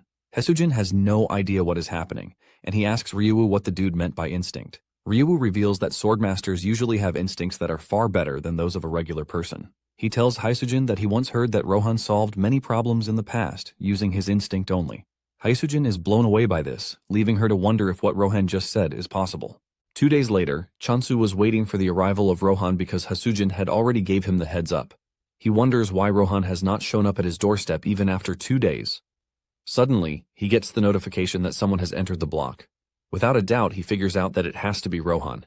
He stands by the door, waiting for him to enter any minute, but to his surprise, no one enters. He assumes that there is a glitch in the system since all visitors are expected to enter through the gate. He checks through the system again, and he figures out that it is not a glitch. He decides to check out the surroundings just in case, and suddenly he is hit with a big surprise. Chansu watches as Rohan tears down a section of the barrier with nothing but his sword. Just the sight of Rohan sends chills down his spine, and Rohan walks up to him, asking him if he is the apple cultivator. Chansu tries to hide his nervousness by welcoming Rohan the best way he can. Rohan goes straight to the point, telling Chansu that he is there to buy apples. Chansu is shocked by the sudden request, and he asks him how many apples he plans to buy. Rohan says he would like 100 apples, but if he can get 200, he doesn't mind. This shocks Chansu and he screams out, telling Rohan that what he just requested is practically impossible. Chansu mentions that the limit to apples that he can sell is 50. Without arguing, Rohan says he is fine with 50 apples. Chansu then asks him what price he is willing to offer for the apples, and Rohan says 200,000 gold each. This shocks Chansu, who tells Rohan that they don't offer packaging like the stores, but Rohan doesn't mind one bit. Chansu also asks him if he is aware that he just mentioned the department store pricing, and Rohan assures him that he is aware. The amount of money Rohan is offering is so crazy that Chansu is already thinking of selling more for him. Chansu then takes Rohan to the apple tree, and Rohan is already salivating from the delicious apple he is about to eat. Chansu walks up to the tree, and he activates the Blessing of Abundance skill. Without delay, several apples pop out on the tree, and Chansu whips out his sickle, telling Rohan to give him a moment while he harvests the apples. However, Rohan tells him that there is no need for this. He brings out his sword, and in seconds he cuts down all the apples, leaving Chansu in a state of horror. He doesn't want to believe his eyes, and he just assumes that what just happened is nothing but a bug. After concluding the deal, Rohan sends Chansu the agreed-upon money, and he assures him that he will be visiting again next time. Just as Rohan is about to leave, Chansu stops him. Chansu figures out that Rohan might be a big help to him concerning the new block. Chansu then asks Rohan if he is interested in other crops because he just grew them, and he is pretty sure that Rohan is going to love it. With a straight face, Rohan asks him what kind of crops he is talking about, and Chansu says potatoes. He has not even finished saying this when Rohan says he is not interested. Chansu pushes further, saying he has sweet potatoes and beans, but Rohan's answer remains the same. After denying all of his requests, Rohan says he is going to leave. Realizing that Rohan is integral to his plan, Chansu makes a desperate move to tell Rohan that he is going to give him more apples than what they agreed upon. Chansu can sense that Rohan is not a bad person, even if he appears to be strange and wild. Chansu then tells Rohan that he needs to take over another block if he is going to continue with the steady supply of apples. To do this, he tells Rohan that he is going to need his help, and in return, he will pay him with apples. Chansu is wondering if his plan will work when Rohan walks up to him, telling him that he has agreed to the offer. Without wasting time, Rohan heads to the new block, with Chansu running after him just to keep up. Chansu is surprised that Rohan is heading to the block immediately, and he starts wondering just how strong the dude can be. Chansu notices that the ground is wet with a strange liquid, which is very different from his own block. Chansu is staring at his dirty shoes when a monster appears behind him. Before the monster can make a meal of him, Rohan drags him off, telling him to stay behind him because hanging around is dangerous. Chansu cannot believe that Rohan is using the word dangerous when he is the one who is the dangerous one. Chansu is surprised that he almost got eaten by a monster disguised as a plant. Chansu then tells Rohan that he doesn't need to do too much, since he will be the one managing the block in the end. Chansu wants to get rid of the monsters by himself. He activates decapitation, and he starts cutting down the monsters like they are nothing. After he is done, he activates the Blessing of Abundance. Meanwhile, Hasujin has entered the block, and she is moving around when she hears Chansu call her name. She looks down to check on Chansu with a bright smile on his face, but the smile disappears when he sees Rohan with Chansu, working on a plant. Hasujin rushes down to ask Chansu what is happening, and Chansu says that since he is planning on taking on the surrounding blocks, he decided to plant his foot in the area. Hasujin screams at him that she doesn't care about what he is doing, but she is more interested in why Rohan is with him. Chansu then explains his current predicament to her. Apparently, when they first arrived on the land, Rohan tells Chansu that he would like to taste the apples grown on the new land. Chansu nervously tells Rohan that there is no land there because it is all filled with puddles. The moment Rohan hears this, he whips out his sword and swings it really hard to clear a large portion of the land. He clears the grass, turning it into a space where Chansu can plant seeds. Chansu is gripped with shock when he sees this, and he wastes no time planting the seed. He then casts the Blessing of Abundance on it, and this is what they were doing when Hisujin showed up. The seed that Chansu just planted has grown into a big apple tree with bright leaves. Hisujin is surprised, but she mentions that the apple smells really weird, and Chansu agrees with her. He says this is because of the environment. Apparently, the apples have double the aroma and flavor, and depending on the point of infusion, the taste changes. Chansu then confesses that he is still experimenting with it. Chansu plucks one of the apples and hands it over to Hisujin, asking her if she is willing to have a taste, but the girl refuses, saying she will pass. Haesujin then spots the plant monsters on the ground, and she calls them ostrich tails. Chansu is surprised because this is the first time he will hear of it. Basically, the monster takes a liking to an ostrich's habits, and it is said to be active only at night, which makes it extremely hard to catch. Haesujin checks out the monster, and she confesses that the conditions look really great. He takes some of its blood into a test tube and then asks Chansu if he was the one who hunted the ostrich tails. Chansu replies that it was all him, assuring Haesujin that Rohan wasn't involved. Chansu asks Haesujin if there is a problem with this, and Haesujin suddenly grabs him, asking him if he is willing to sell them. Apparently, the ostrich tails are said to sell for a high price. Scared of the zombie-like lady, Chansu agrees that he is going to sell them. Haesujin raises her hand in the sky, celebrating like she just won the lottery. Haesujin stares at Chansu like he is the most handsome man on the planet. Haesujin can't wrap her head around the fact that Chansu is skilled in both farming and combat. In addition to this, he even has a swordmaster by his side. Haesujin cannot hide the fact that meeting Chansu is a blessing to her. Haesujin is dreaming about several products that she might still get the opportunity to sell when Chansu calls her name. Haesujin is pissed that he ruined her imagination, and she asks him if he wants anything from her. Chansu reminds her that he ordered some things, and Haesujin looks into the bag to start bringing out all the things that Chansu ordered, like pest control plant seeds. There is also a building construction kit with her. In no time, Chansu builds a portable home for adventurers, and he also plants the pest-repelling seeds in the area. This leaves Haesujin shocked because she didn't know that Chansu has the ability to also grow plants in a short duration of time. Haesujin continues wondering just what kind of person Chansu is. Soon afterward, he purchases the new block, leaving the goddess and her retainer rejoicing like babies. Chansu is also happy because he has finally become a landowner. Apparently, a single block usually consists of 100 ownership units, and once all are acquired, the faction gains possession. Chansu is exceptionally happy because back on Earth, he could barely acquire a single room. In addition to this, purchasing the land comes with a bunch of new features, and the most important one is the block's trait assignment feature. Chansu gets a tip from the system, telling him that the traits assignable to a block depend on the apostle's god or the block's nature. Chansu is happy to hear this because the feature fits perfectly with the goddess's nature. The system asks him to choose a trait to assign to the block, and his options are growth and death. Since growth sounds better than death, he thinks of choosing growth. In addition, he believes that this will help with the goddess's growth too. Chansu applies the growth trait, but things don't look entirely different from what they look like. Chansu concludes that there is no notable difference because it is still on stage 1. He checks out the status window to see that the growth trait affects basically everything. Chansu is smiling until he realizes that there is an option for spawned monster growth there. Chansu almost faints from the fear creeping through his body when he sees this. This basically means the trait has its bad and good attributes. One of the bad attributes is that the undead monsters have partaken in it too. Even though they have grown, Chansu is relieved that they are still manageable. Chansu heads out as usual to take on monsters, and he easily takes them down as usual. He is glad because the undead monsters growing stronger also means more points for him. Suddenly, Rohan appears behind him, shocking him because he didn't even sense his presence. Chansu figures out that Rohan has come to see him because his apple is already finished. Rohan wonders what Chansu meant by already, and Chansu reminds him that it has not even been a week since he got the last batch. Chansu concludes that Rohan is just going to die from eating too many apples. Chansu then asks him how many apples he needs, and he replies that he wants 120, but if he can get more, he won't mind. Chansu then tells Rohan that he would have to adjust the flavor because of the change in environment. He says Rohan will taste one for free. Unknown to Chansu, the goddess and her retainers are gathered under the apple tree. He is shocked when he gets there to find them playing around. The group almost sinks into the ground when they spot Rohan, since he looks pretty dangerous. Suddenly, Rohan swings his sword, and Chansu believes that he is aiming for the group. He dives to protect them, but in the end, Rohan was just aiming for the apples. Chansu believes that Rohan has not sensed the presence of the goddess, since he called them familiars.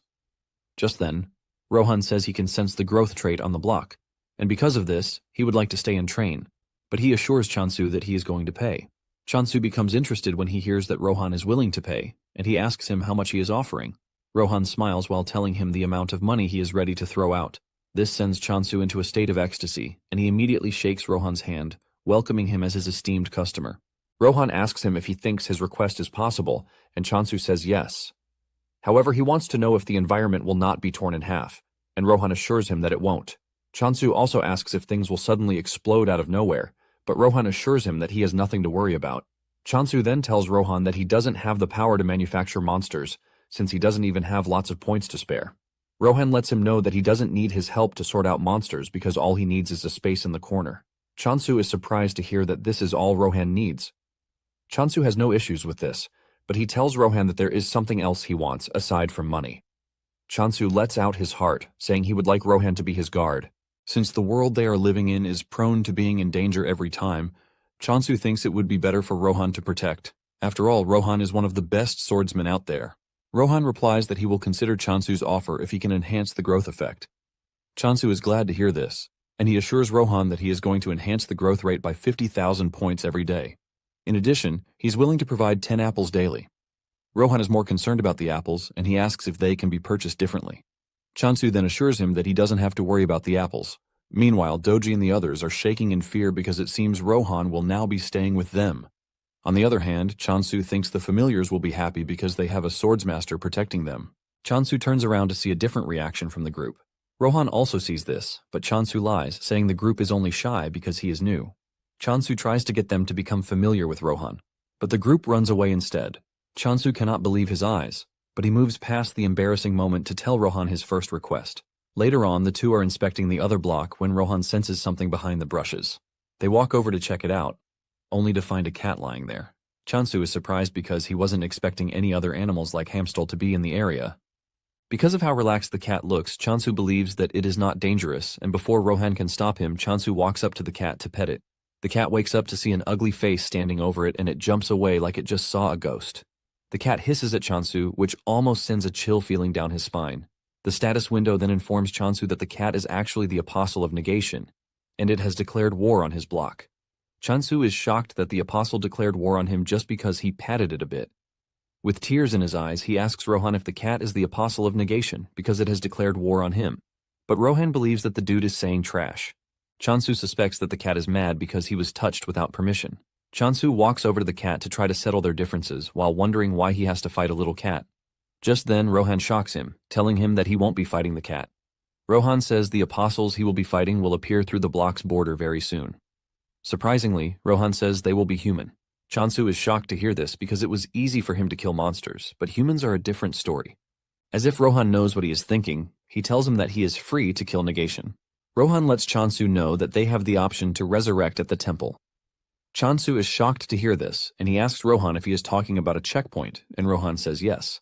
Chansu considers this an unfair advantage because he and his group don't have the luxury of just getting a second chance if they mess up. Negation apostles, on the other hand, can act recklessly and not suffer the consequences that come with it. Chansu is hyped for the battle, since he is at a disadvantage, and he asks Rohan if he is going to help him with the battle ahead. Rohan replies that he is willing to help if he can. Just as predicted, a group of negation-loyal monsters and human apostles appear in the block. One of them holds a megaphone in his hand, and he makes a loud announcement telling Chansu to show himself. At the alchemy headquarters, Hasujin has taken the ostrich tail sap for examination. She is thinking about just how impressive Chansu is. She believes that Chansu is strong the way he is with the help of an artifact. Apparently, an artifact is a divine item that is created for those close to a god. Sometimes it is formed from remnants of a dead god, which in turn grants the user the opportunity to use the god's power. After thinking this through, Haisujin doesn't think Chansu is using an artifact because they are hard to use unless they match the deity's nature. Haisujin is thinking about the future possibilities of things when Unsu rushes into the room. Haisujin is shocked and even more shocked when Unsu starts walking toward her. Unsu has the ostrich tail sap with him, and he screams at Unsu, asking him where he got the sap from. The question shocks Haisujin, but without a doubt, she knows that something crazy is about to happen again.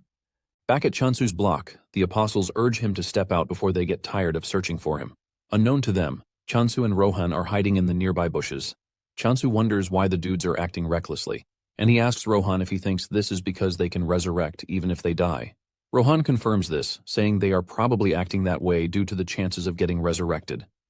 Even though they have little time to engage the enemies, Chansu is relieved to have Rohan at his side. He is basically putting all of his faith in Rohan.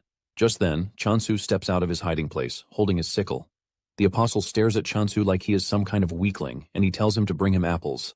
Another dude makes fun of Chansu, telling him that he is outnumbered and that he has no chance against them. However, the team starts getting nervous because they can't see Chansu do anything, which is pretty weird. After some minutes of silence, Chansu finally speaks out, telling the apostle that he is nothing but trash and that he is not worth worrying over. Chansu is confident that he has the swordsmaster backing him, and before the negation dudes will have to get the chance to do something crazy, Rohan would have dealt with them. The apostle is pissed by this, and he gives Chansu one more chance to surrender the Emperor apples. Chansu retorts, telling him to head to the department store if he really wants to eat apples. The apostle is overtaken with rage because of Chansu's big mouth, and he asks him if he can handle the consequences of his arrogance. Chansu further breaks the dude's ego by telling him to go ask his mother all the trash questions he is asking him. Chansu's words hit the dude at the spot where he wants, and he angrily tells his subordinates to kill Chansu. At the alchemy office, Unsu is pestering Hasujin about where she got the sap. Hasujin feels like telling him, but she mentions that customers' information is confidential. Unsu then tells her that he only asked because of the labor fee. Unsu comes clean, saying the ostrich tail sap that Hasujin brought has a higher purity percentage than the regular ones, which is always hard to maintain their purity level. Unsu brings out a contract sheet and hands it over to Hasujin, asking her if she can continue supplying them with the sap. Hasujin replies that she might have to ask the cultivator first, and Unsu suggests that they sign a provisional contract. Unsu is happy to hear this, and he lets Hasujin know that whoever is responsible for the sap will always be welcome to the alchemy department. Back to the standoff between Chansu and the negation apostles, the lead apostle notices that Chansu is pretty calm for someone who is outnumbered. He wonders why Chansu is so confident, and on the other hand, Chansu is thinking of how he is going to take down the skeletons approaching him. As the skeletons rush toward him, Chansu activates the mass decapitation skill, and he wipes out the entire skeleton team in one fell swoop. The apostle is surprised to see his subordinates flying in the air like they are feathers. Chansu piles on the misery by telling the apostle that his subordinates are quite weak. Chansu stands above the bones, asking the apostle if he is ready to surrender. However, the apostle is not about to lose to some derated farmer. The apostle brings out an orb, and using the orb, he summons a giant monster called Heracles. Heracles looks absolutely terrifying with a lion's head attached to his left shoulder. Instead of running off in fear, Chansu still finds a way to trash-talk the apostle, telling him that he is very bad at giving names. The apostle laughs at Chansu, telling him that he is about to regret his actions because Heracles is a weapon worth lots of money. The apostle then orders Heracles to go after Chansu. Heracles swings his giant punch, but he easily dodges it. Before Heracles can make another move, Chansu swings his sickle at him and sends him to the heavens in just one strike. Heracles crashes to the ground, shocking the apostle, who was already boasting of how strong Heracles is. The apostle cries in pain, saying Heracles is a monster he has been putting together for the past 10 years, and Chansu took it down, like it's nothing. The apostle then turns to his subordinate, Soye, a fourth-generation apostle, to scold her for not joining the fight.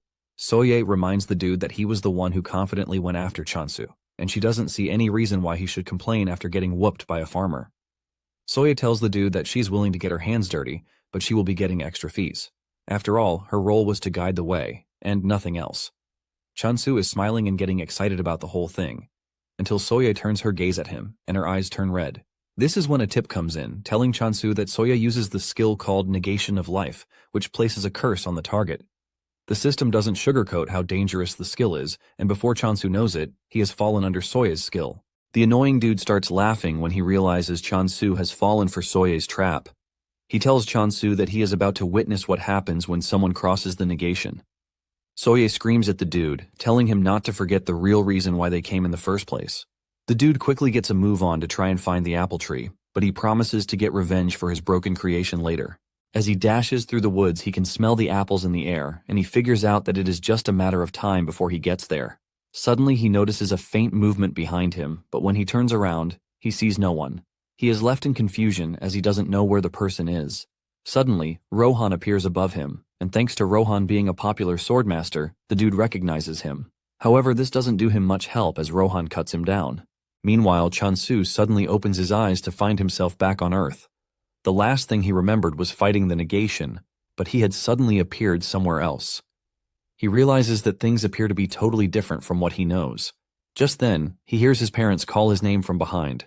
He turns around to see that his parents are actually standing there, and his face lights up in joy as he rushes toward them. He jumps into their arms and hugs them tightly as tears roll down his face.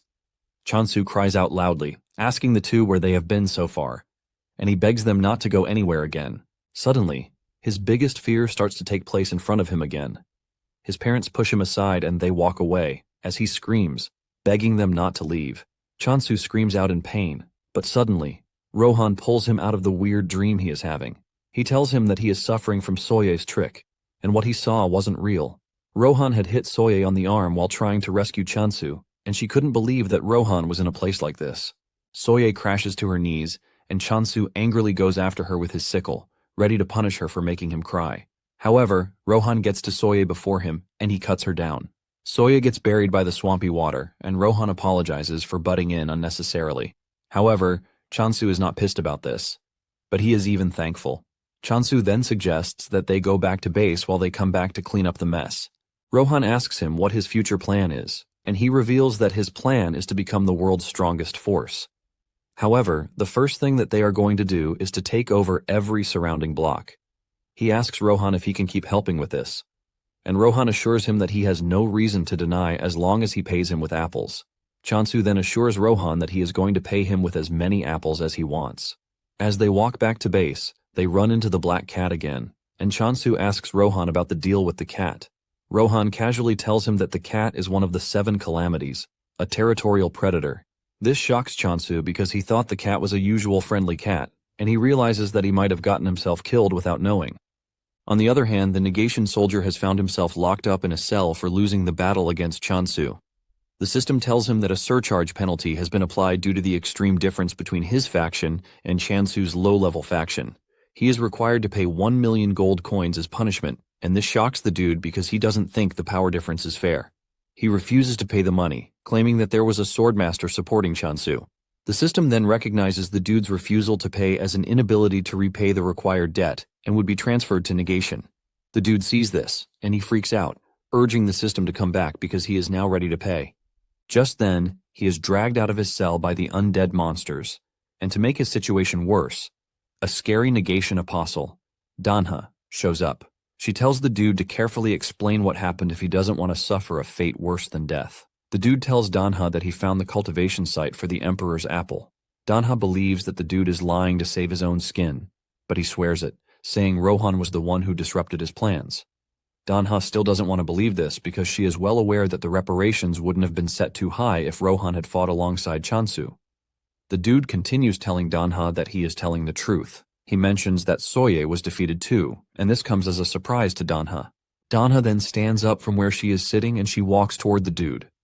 The dude almost loses his little manly ego as the scary lady walks up to him. Danha then tells the dude that they can't hold Soye accountable, which means he will be the one to suffer the consequences of their failure. Danha smiles evilly while telling the dude that she has a proposition. She grabs the dude's head and puts him under a contract that will make him a prisoner until he fulfills her wishes. She tells the dude to head to the cultivation site and start working on it. The dude argues that this is impossible, but Danha threatens to turn him into an undead if he doesn't cooperate. She lets him know that the only way he is getting out of this mess is to find a way to infiltrate the apple cultivation site. On the other hand, Chansu is still freaking out when he hears that the black cat is one of the 7 calamities. Chansu asks Rohan if they are going to be fine, and he lets him know that they would be dead already if the cat wanted them gone. Chansu then asks what would happen if the cat actually wanted to do something bad, and Rohan lets him know that the cat would simply devour their territorial rights. Chansu panics when he hears this because he doesn't even think territorial rights are something that can be eaten. Chansu rushes to check the system, and he realizes that it can actually be eaten, but he is glad that the cat has not decided to eat it yet. Chansu then demands to know why the cat is there, and Rohan reveals that the cat is there for catnip. This leaves Chansu surprised again because the monster is not a real cat, which begs the question of why it is going after catnip. Rohan then points out the fact that the cat has shrunk, and Chansu uses his blessing of abundance to help the cat. The cat rolls around on its back, urging Chansu to touch it, and when he does, he realizes that it is different from touching Homstol because the cat is big and fluffy. Nonetheless, Rohan doesn't want to get carried away because he knows the cat is pretty dangerous and might easily end him if it wants to. Just then, it dawns on Chansu that the cat has been with them for a while, and it would be nice if it had a name. After so much deliberation on what to name the cat, Chansu finally settles for Night Sky. The cat stares at Chansu, demanding to know why he picked Night Sky, and Chansu mentions the cat's attributes that made him choose the name. Suddenly, Chansu gets the notification that he has won the war and he has been given a compensation of 1 billion. Chansu is still celebrating this when he gets another notification, telling him that negation has requested negotiations. Apparently, until they are done with negotiations, the loser will be retained as a prisoner. Chansu freaks out in pain, demanding that his 1 billion is returned to him, but there is nothing he can do about the situation. Later that night, Chansu makes a vow to the goddess while she is sleeping, assuring her that he is going to make abundance the greatest power in the world because thanks to her, his life has gotten much better. He promises the goddess that he is going to help her reclaim her lost glory, and the goddess places her head on his arm with tears rolling out of her eyes when she hears this. Later on, Chansu scolds Rohan that the only thing he has been eating is apples. He lets him know that he is supposed to be eating other foods so as to maintain a balanced diet, but Rohan doesn't really care. Even during all the lectures and whatnot, Rohan assumes that Chansu is just trying to steal his apple. Chansu is forced to leave the matter because he realizes that Rohan is a swordmaster and he can take care of himself. After he is done with Rohan, he walks over to the goddess and her servants. He chose to speak casually to the goddess because he is still trying to hide her identity from Rohan. The goddess's subordinates freak out when they hear this, and they start yelling at Chansu even though he can't hear them. They believe that he is acting all cool thanks to the fact that he has been earning points for them. While the others are freaking out, the pig is the first to figure out that Chansu is probably doing that to protect the goddess, since Rohan doesn't know the goddess's real identity. Just like kids, a brief battle ensues between the pig and the chick, all because of talking to the goddess casually. Shortly afterward, Chansu prepares to leave the temple again, and he assures the goddess that he is not going to stay long. Rohan then tells him that the flow of time in each world is different. In fact, there are differences between Earth and where it is. Because of this, Rohan advises Chansu not to rush too much. Just when he is about to leave, Chansu tells Hamstal that he can come with him because he has gotten a pouch specifically designed to hold him. Hamstal excitedly jumps into the pouch as he joins Chansu on a journey to expand the territory. Thankfully, Chansu has placed a door on the exits for easy access, and with this, he has no need for a travel pass. He steps through the door to find Hasujin already waiting for him. Hasujin freaks out when she realizes that Rohan is still with Chansu, and he lets her know that they have agreed to stay together for the time being. Hasujin holds her head in frustration, saying she was already suspecting, but she didn't know Chansu would go through with it. She then asks him where the cat came from. Chansu lets her know that it was the cat who found its way to him, and he also tells her the cat's name. Hasujin is impressed to hear this as she talks about how smart the cat is. Deep down, Chansu is pleased that Night Sky is smart enough to know that eating the territorial rights means no more apples, hence no catnip. Hasujin then tells Chansu that smart monsters sell for a whole lot of money on the market, but Chansu lets her know that this might be a problem. Hasujin suggests that he install a dungeon to make things easy for him because monsters naturally gather in dungeons. Chansu thinks about it for a bit and realizes that Hasujin is right, and the dungeons might come in handy later. However, Chansu lets Hasujin know that there might be a bit of difficulty because Night Sky came from another block, which he doesn't even know.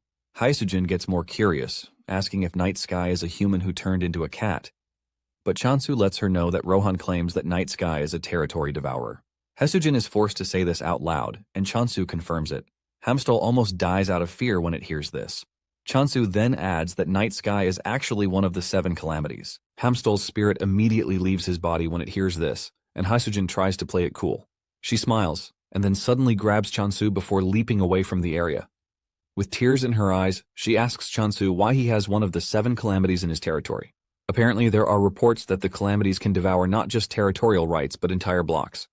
She demands to know why Night Sky would come, and Chansu says there is a possibility that it came because of catnip.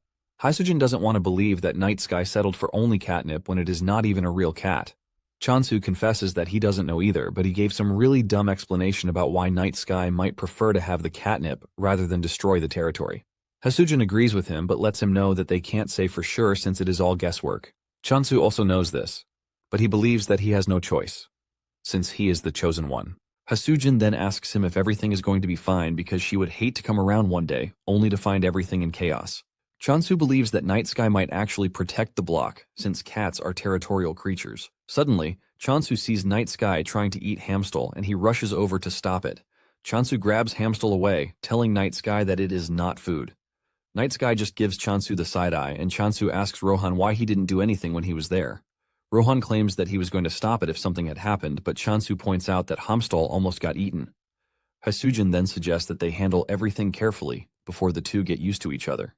Hasujin then reveals that there is something Chansu needs to know. Apparently there is a scammer who is claiming ownership of the Emperor's apple. Chansu doesn't really take this seriously, and Hasujin lets him know that the dude is claiming that he is the Apostle of Abundance, which means he has a right to the apple. Chansu is shocked when he hears this, and Hasujin adds that the dude brought an apple to prove he's an apostle, but it turned out to be a knockoff. In fact, he brought a fake contract, but everything has been cleared out. Just then, Haesujin notices that Chansu is acting weird and she asks him what the problem is. Chansu is pissed to find out that there is another apostle aside from him, and he hasn't shown up from the start. To make it worse, he is now claiming ownership, calling himself the Apostle of Abundance. With a stern voice, Chansu tells Haesujin that they need to find the dude. Haesujin is surprised as to why he wants to find him, and Chansu lets Haesujin know that he is actually the Apostle of Abundance. Haesujin freaks out when she hears this, since she wasn't expecting it. Chansu tells Haesujin to put a bounty on the dude, and in fact, he is ready to pay extra for the artifact. Apparently, if the dude is captured alive, Chansu is willing to pay 100 apples as a reward. Even Rohan gets tickled when he hears the reward that is being offered. Meanwhile, somewhere in Negation's back alley, there is a dude in a hoodie thinking about how he wants to convince Rohan and Chansu. He walks into a shop, and the light comes down on his face to show that it is the Negation soldier, Kim Yun-hook. Apparently, he is a regular customer at the shop, but the shop owner already knows that he is a broke ass. Yun-hook gives the shop owner a list of things that he wants, and in exchange for them, he is forced to give out the last prized stone that he has.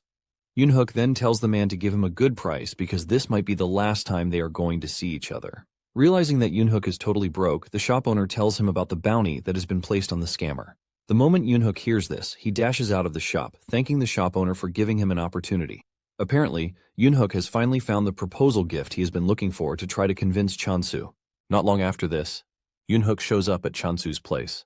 He is accompanied by 2 of his friends, who also want to serve under Chansu. To properly convince Chansu, he lets him know that he has caught the scammer. Chansu is shocked when he realizes that Yun-hook had already caught the scammer, given the movement restrictions and all. He is not entirely surprised because the reward was too good to be ignored.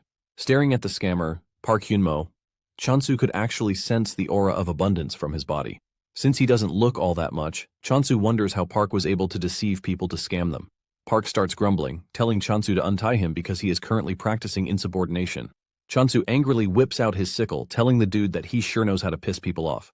Park then makes fun of Chansu, telling him that he is only acting tough because he can't possibly kill him. Chansu walks up to him, places the sickle on his throat, and reminds him that they are both apostles of abundance, which means he knows exactly where to cut to finish him off. However, before anything else, he demands to know where the artifact is. Park scolds Chansu, saying he is trying to rob his senior. Chansu simply makes fun of him, telling him that he has been yapping all day long, which is not a good sign of a senior. Yun-hook ignores the dude and excitedly whips out the artifact, which is a crown made from flowers. Chansu checks out the artifact, and when he realizes that there is no aura coming from it, he confirms that Park is truly his senior. This only makes Chansu angrier because it is exactly because of him that the goddess turned out the way she is. Chansu then walks up to Park, calling him a traitor and letting him know that he has no right to even talk about the Emperor Apple. Park argues that he deserves the rights that come with the Emperor's apples because he is an apostle. Chansu then reminds the dude that he didn't contribute anything, which brings him to the question of what right he has to ask for anything. Park makes the whole thing worse by asking Chansu what he has done too. Park tells Chansu that he is only walking on the foundation he has already laid. He claims that the apples, monsters, and even the temple have all been him from the beginning. Chansu is pissed when he hears this, but he tries to keep a calm profile because, thinking about it, it doesn't appear that Park was working alone.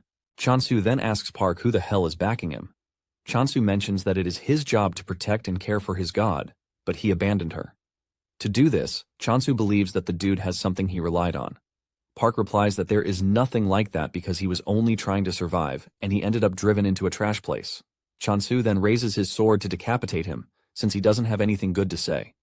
Realizing that Chansu might actually go through with it, Park screams out in pain, talking about how he didn't have a choice. He claims that he was just a normal human who had never swung a sickle before in his life.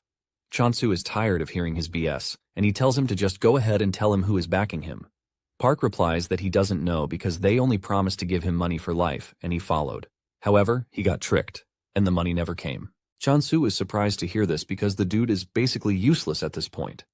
Park starts begging, telling Chansu to forgive him because he would not do such a thing again. However, Chansu lets him know that it is already too late, and he hits him on the head to knock him out. Chansu wants to kill him, but he still can't imagine himself hurting a real person, even though it is a game world. Suddenly, he gets an invite from the god of negation, asking him to convert because if he becomes his apostle, he can easily kill Park. Chansu cannot believe that negation is stalking him. Chansu then asks what would happen if he killed Park, who is in the same faction as him, and Yun-hook tells him that it is a taboo and might get excommunicated. Negation then uses this opportunity to start disturbing Chansu with more offers, but Chansu rejects everything. Negation is so desperate that it even suggests that Chansu take a month's break. Chansu is forced to scream out that he is not interested. Chansu then figures out that Negation is connected to him somehow, which is why he is able to send messages to him the way he wants. Since Yoonhook is begging to be hired, Chansu gives him his first task, which is watching over Park. Not long after this, Chansu returns to the temple with the artifact of abundance. Chansu lets the goddess know that he is there to return what originally belongs to her, and the goddess doesn't want to take it. However, Chansu lets her know that she can, because he is doing fine even without the artifact. The goddess finally takes it, and this emits a bright light that leads to a divine transformation. Chansu watches in shock as the goddess transforms from the plant form into a young girl. Her subordinates jump up in joy because the goddess has finally gained her powers. Chansu is shocked when he sees this because he didn't believe that he was standing right in front of the goddess. Chansu smiles because he never thought he would see this day. Just then, the goddess appoints Chansu as the chief apostle, which gives him the power to manage other apostles. Chansu is surprised because he didn't know that a function like this actually existed. Chansu immediately makes the decision on Park, since he can't kill him. Chansu wastes no time demoting Park to a servant, ultimately stripping him of his apostle title. The goddess is left in shock, and so are her subordinates. This is also when it dawns on Chansu that the title of chief apostle is gone. He notices the goddess's reaction, and he realizes that the goddess must have really cared, but he somehow messed things up. Just then, the goddess starts transforming back into her plant form. Chansu kneels in front of the goddess, apologizing to her, but he lets her know that it is not advisable to keep a traitor in their midst. Chansu then assures the goddess that he is going to grow their influence further, so she has nothing to worry about. The goddess is happy to hear this, and she grants another skill option for Chansu. He gets the option to pick between the communication skill and the health abundance skill. Chansu is surprised to see this because the goddess is basically overworking herself at this point. Nonetheless, he decides to check it out. Meanwhile, the chick is pretty mad that Chansu is excommunicating people when they barely have any apostles. Thankfully, the pig is there to hold it down. The chick stares at Chansu, hoping that he will pick the communication skill so that they can avoid situations like the one that just happened. To their dismay, Chansu picks the healthy abundance option even though he has no idea what the skill does. He just assumes that it is a passive skill that makes one healthier as they eat food blessed with abundance. The goddess and her subordinates break down in tears because they believe it is finally the end, since Chansu doesn't look like someone who is ready to select the communication skill. They are still troubled about this when the goddess finally transforms back into her plant form. Seeing this, Chansu has no choice but to hope that the healthy abundance helps in a lot of ways. Later on, those who have been scammed by Park all receive a free Emperor apple from Chansu through the circulation company. They are all informed to be wary of next time because the Emperor apple only comes via the circulation company. One mother cuts out a slice and hands it to her son. Upon tasting the apple, the son freaks out because of how delicious it is, and he ends up using the F word. His mother believes that he is overreacting, but when she has a taste too, she has no choice but to use the F word. The woman decides that she has no choice but to brag about how good the apple is. Days later, the online community is going crazy about how good the apple is. The online posts then further increase the glaze on the apple. In no time, the rumors start to mutate into the fact that the Emperor apple is good for virility. Meanwhile, the situation is being monitored by a dude in glasses. Later on, Chansu thinks about the next plan of action. He is glad that he managed to secure all the blocks around the temple, and since Rohan is with him, he believes that everything should be fine. Not long after this, Haesujin shows up to tell Chansu that they have a problem. She lets him know that there is a new rumor about the Emperor's apples. Chansu doesn't think it's that serious since the apples have turned into a cure-all apple. However, he freaks out when he hears that the rumor is about virility. He realizes that this is not a simple statement since the Earth is already losing its vitality. Basically, the issue of virility was a serious one that some people even died from eating a snake's gallbladder thanks to how desperate they were. Haesujin then asks him if he is pretty sure that there are no actual effects coming from the apples.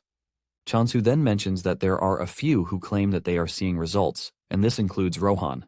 Chansu believes that this is basically because they feel better, and in addition, he didn't even add any special virility boost effect to the apples. Chansu then suggests that they grow a fruit that is actually good for virility if they are trying to avoid backlash. Haesujin agrees with him, saying this is a good idea. They obviously do not need marketing for it again because it has publicized itself already. However, the question of which crop is going to work remains. The question, and Rohan suggests that they use wolfberries. Chansu is surprised to hear this because he believed that Rohan only cared about apples. Since Rohan suggested wolfberries, Chansu decides to go with that, and he mentions that they are going to need workers. Fortunately for Yoonhook, his chance finally came, and he assures Chansu that he is going to work really well. Chansu is surprised to see how eager the dude is to work, and Chansu lets him know that he is not obligated to decide so quickly. In addition, he lets him know that he is not forcing him to participate either. One of Yoonhook's friends then asks Chansu what it is that they are planning to cultivate. Chansu reveals that it is wolfberries, and the dude immediately goes on his knees, begging Chansu to take him in. Chansu cannot believe how desperate they are to work because everybody connected to Yoonhook is ready to join in. At this point, Chansu assumes that the group has issues. Not long after this, Chansu invites Hasujin, and he gives her a basket of the wolfberries that have been cultivated to tackle the virility issue. In fact, Chansu has created a pill that would induce potency in just 30 minutes. Hasujin is blown away because Chansu was able to create something like this in a short space of time. Chansu is a bit embarrassed because this is the first time he will be using the blessing of abundance to actually boost a specific body function. However, he was able to discover the method thanks to a dude who is an expert in pleasure relations. Chansu then tells Hasujin that they might see a wider variety of medicines being released for a while, and he urges Hasujin to verify the safety first. Hasujin looks absolutely invested as she assures Chansu that she is going to make sure she turns every one of the wolfberries into gold. Chansu smiles, telling Hasujin that he would be counting on her. Deep down, Chansu is eager to see what kind of news the wolfberries will bring this time around. When Hasujin returned to the office, she started thinking of a way to get people to buy the berries, and her option was to make them think with their lower body rather than their heads. She decides to brew it and package it in bottles, believing that it would make it sell better. After brewing it, she drinks it in front of her boss, and he asks her how it tastes. She replies that it's savory and even has a faintly sweet taste. She mentions that it is easy to drink just like water. She then urges her boss to have a drink, but he is scared to do so. However, she manages to convince the dude to gulp up the rest of the bottle. After he is done drinking, he lets Hasujin know that he might not be able to testify about the effects, but he can surely say the flavor is decent. After this, Hasujin tells her boss that she has to leave. Apparently, she is heading to a peculiar place, which isn't the alchemy office, by the way, since they are the ones who generally certify medicinal items. Hasujin then makes her way to the only block that has been configured to remain dim even during the daylight. This is a scenery that would cause some to feel lonely, ultimately desiring partners. Staring at the environment, Hasujin realizes that all the people he is staring at are potential customers. This is basically because the happier they become, the more she sells. Hasujin then makes her way to the Temple of Purity, which is in the middle of it all. She meets the receptionist, and she states her business to her. She lets her know that she is there to obtain certification for a stamina booster, and the lady asks her to follow him to the reception room. As she walks through the hall, Hasujin is blown away by how everything is laid out. Apparently, the Temple of Purity has taken over the adult market, which is weird because lust or carnal should be the ones controlling everything. When the apostle checked out the wolfberry tea, he handed Hasujin the certification, saying it is actually effective for functional improvement. He urges Hasujin to maintain the tea's concentration. He then talks about the pill and the fact that it was slightly lacking. Hasujin asks him what the issue is, and he lets her know that wolfberries are excellent ingredients, but they need to be combined with other components. He suggests that they cultivate the other ingredients alongside the wolfberries to increase the efficacy. He tells Hasujin that she is free to supply the ingredients if she's having difficulty getting the right mix. However, this would mean that the stamina booster would be sold under the Purity brand. However, he lets her know that whatever she chooses is fine by him. Hasujin is surprised to hear how confident the apostle is, and she reminds him that she might end up having a formidable competitor. The apostle then tells her that they don't really care about this because they are always in search of new and powerful stimulation.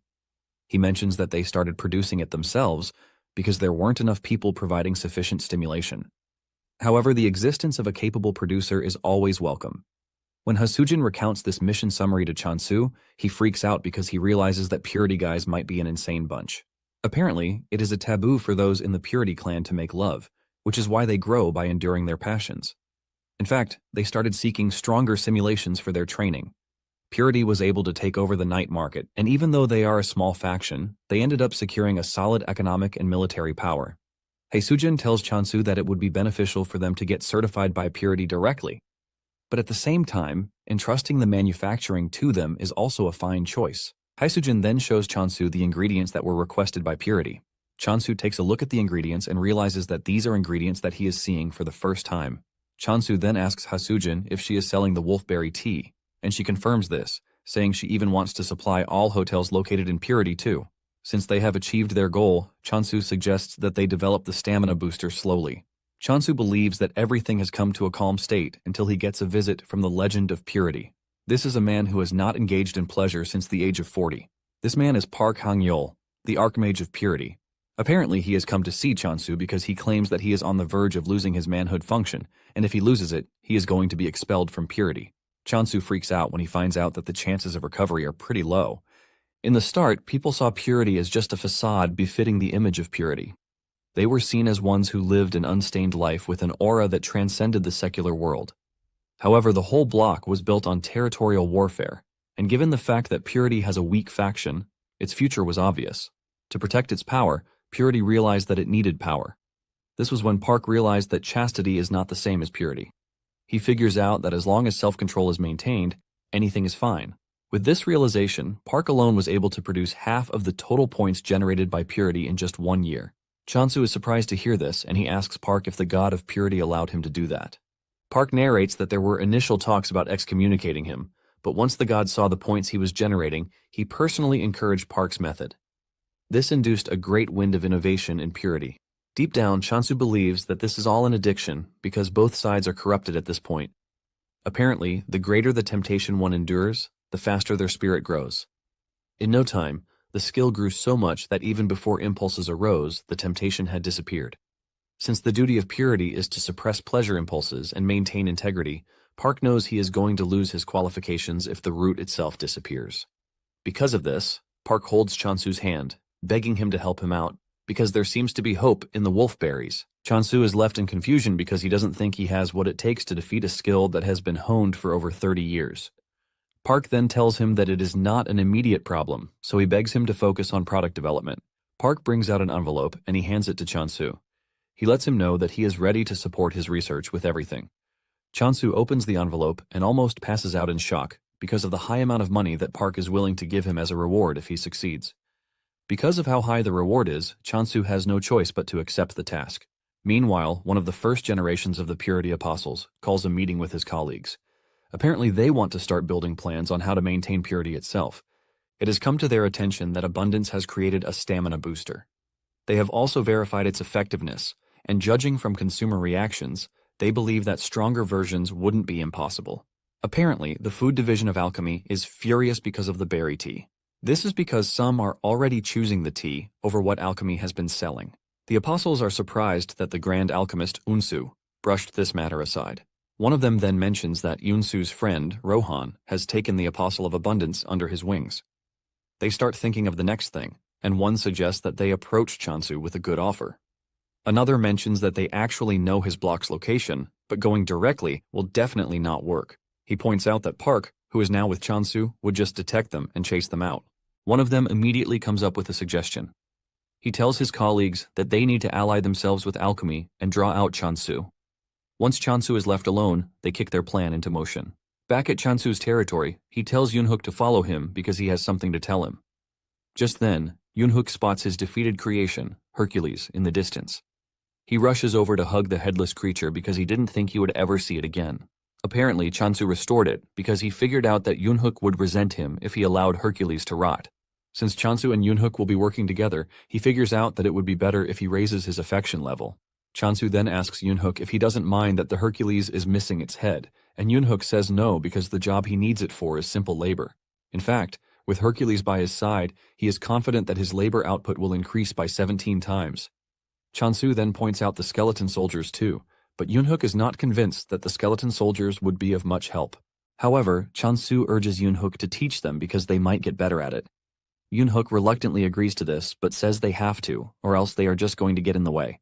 Chansu is actually impressed that Yunhook can handle the skeleton soldiers, and he considers him an affectionate person. Suddenly, Chansu hears a scream in the distance, and when he looks around, he sees Park chasing around the hard worker. Apparently, Park believes that the dude is the perfect person to inherit his legacy, but the dude says he is not interested because he would like to get married and live happily ever after. The dude hides behind Chansu for safety, and Chansu urges Park not to push the dude too hard. Park then asks Chansu if he is interested in inheriting his legacy, but Chansu outrightly refuses. Chansu then whips out the new pills that he just finished, and he tells Park to try them out. Park tastes the two and mentions that they both fall under 32 and 33 points, respectively. This is pretty low because their target point is at least 90. However, Park tells Chansu to hold his head high because an ordinary man would have turned into a beast just by taking the pills. Chansu then asks why he hasn't been able to reach 40 points. Park lets him know that the caster's mental state affects blessings. He mentions that sometimes empathy comes before problem solving. Park then decides to show him what he means. He reaches his lower body, and Chansu freaks out, believing that he wants to bring out his schlong. However, Park whips out an adult book, telling Chansu that he is the only one he can show. At this point, Chansu believes that the dude is crazy. Chansu is still trying to pull himself together when Haesujin shows up, bringing news as usual. With excitement on her face, she tells Chansu that Alchemy has sent a dungeon subjugation request to Chansu. Chansu hears this and immediately pictures a dragon in his head, causing him to freak out because he doesn't know why they would request this from a farmer. Chansu wonders why they sent this request to him, since all he has is a rusty sickle, and the only skill he has is decapitation, which barely counts as one in the first place.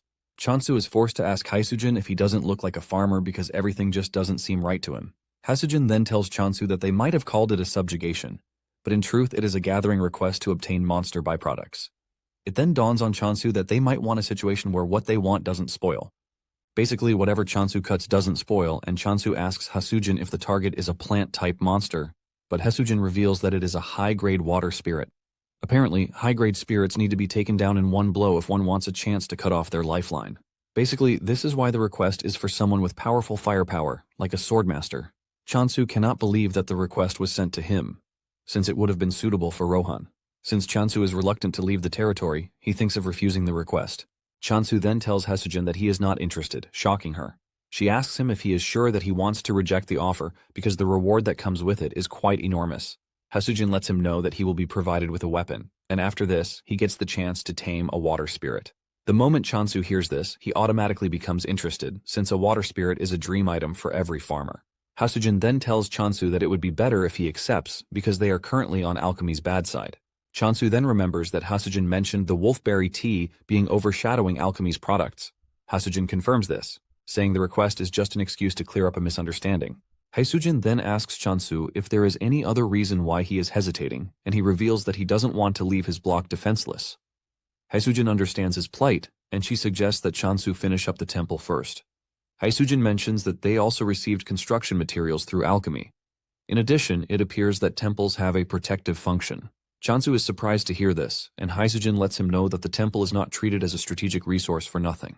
Some days later, Chansu completes the temple, and the goddess reflects on the events that have happened in the past days.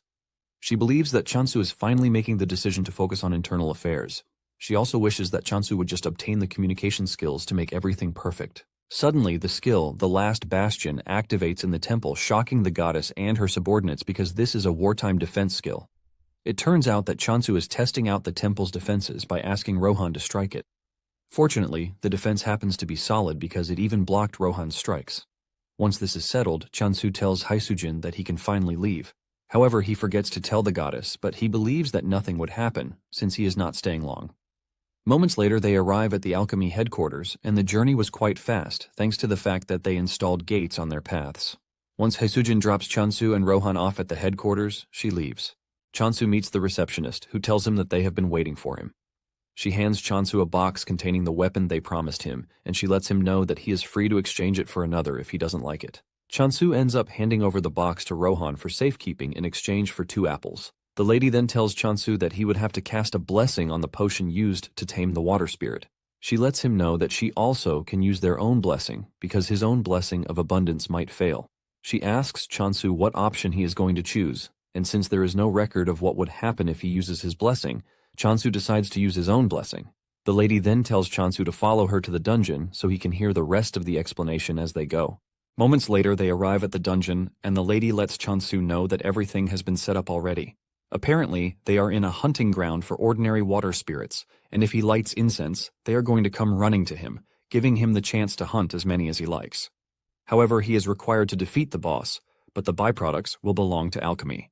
Since the boss is in a separate location, the lady tells Chansu to let her know when he is ready. For the first thing, she tells him to cast his blessing on the taming potion.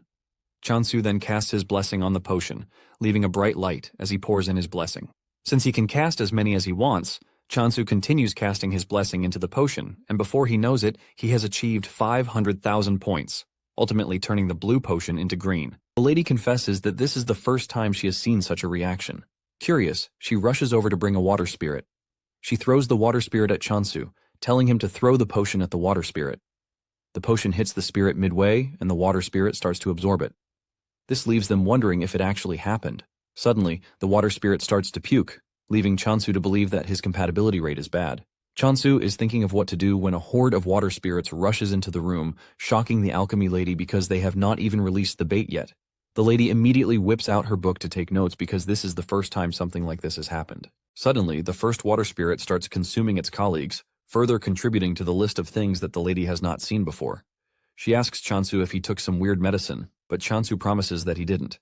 The lady then mentions that the spirit might be suffering from an overdose because it appears that the abundance blessing is acting as a lure. In no time, the first spirit absorbs the others, and suddenly, the boss appears in the room, which is weird because lures are not supposed to work on bosses. Chansu immediately gets on the defensive because he has come face to face with the target of the quest, a high-grade spirit. He is still trying to figure out what to do when the other spirit starts absorbing the boss spirit, causing it to get even bigger. The lady crashes to her knees because she can't believe that the boss just got eaten right in her presence. Even Chansu holds his head in frustration, wondering why they asked a farmer to clear a dungeon. To make it worse, the spirit's puking got even worse. Chansu tries to comfort the spirit, telling it that it is not its fault because he is the one who should have thought twice before throwing the medicine at it. Chansu places his hand on the spirit, urging it to let it all out because it would definitely feel better. Chansu also decides to stabilize the energy that is rampaging inside the spirit. After letting off a lot of liquid, the spirit ends up getting smaller. Chansu is about to say it is cute when it spits on his face. Just then, the water spirit transforms into an orb and sits gently on Chansu's hand. The lady alchemist then congratulates Chansu, telling him that he has successfully tamed a water spirit. However, she lets him know that she breached the contract by not securing the high-grade water spirit. Just then, she lets him know the two things he has to say if anyone tries to pin this logic on him. The first thing he's going to say is that the medicine provided by alchemy caused the whole mess, and secondly, he will be handing over the rights to the water that came out of the spirit. Chansu is surprised that they are interested in the vomit, but he really doesn't mind. The lady lets Chansu know that the spirit will wake up once it regains its spirit. However, she warns him that it might look different than usual, but she urges him not to be scared or shocked. Suddenly, a dude from the food department rushes into the room, declaring the whole raid a failure. Since Chansu is said to have failed, he mentions that Chansu would have to pay a penalty fee. Chansu immediately follows the lady's advice, and he mentions that the medicine provided by alchemy was what caused the mess. The dude argues that Chansu was the one who used it wrongly. He declares that they are going to be confiscating the water spirit and the weapon provided. Just then, Rohan throws his sword at the guy, but misses by an inch, thanks to Unsu showing up to drag him out of harm's way. The dude's eyes flash before his eyes, and Rohan mentions how pissed he is that he is making a mess of everything. Yunsu tells Rohan that he should resort to greetings instead of violence, since they have not even seen each other in ages. Yunsu then urges the dude to leave because he has no right to be there, or else he wants to lose his dispatcher qualifications and get buried in lawsuits. The dude immediately apologizes for causing a ruckus, and he leaves. Yunsu then walks up to Chansu to introduce himself to the dude. He apologizes that things got heated up on their first meeting, and he suggests that they wrap up business first. Yunsu tells Chansu that the raid might have failed, but thanks to that, they have a chance at the potent spirit water. He is pretty sure that alchemy is going to go crazy when they learn about a water that lures a boss. Since Chansu is not going to need it, he suggests that Chansu sell it to them.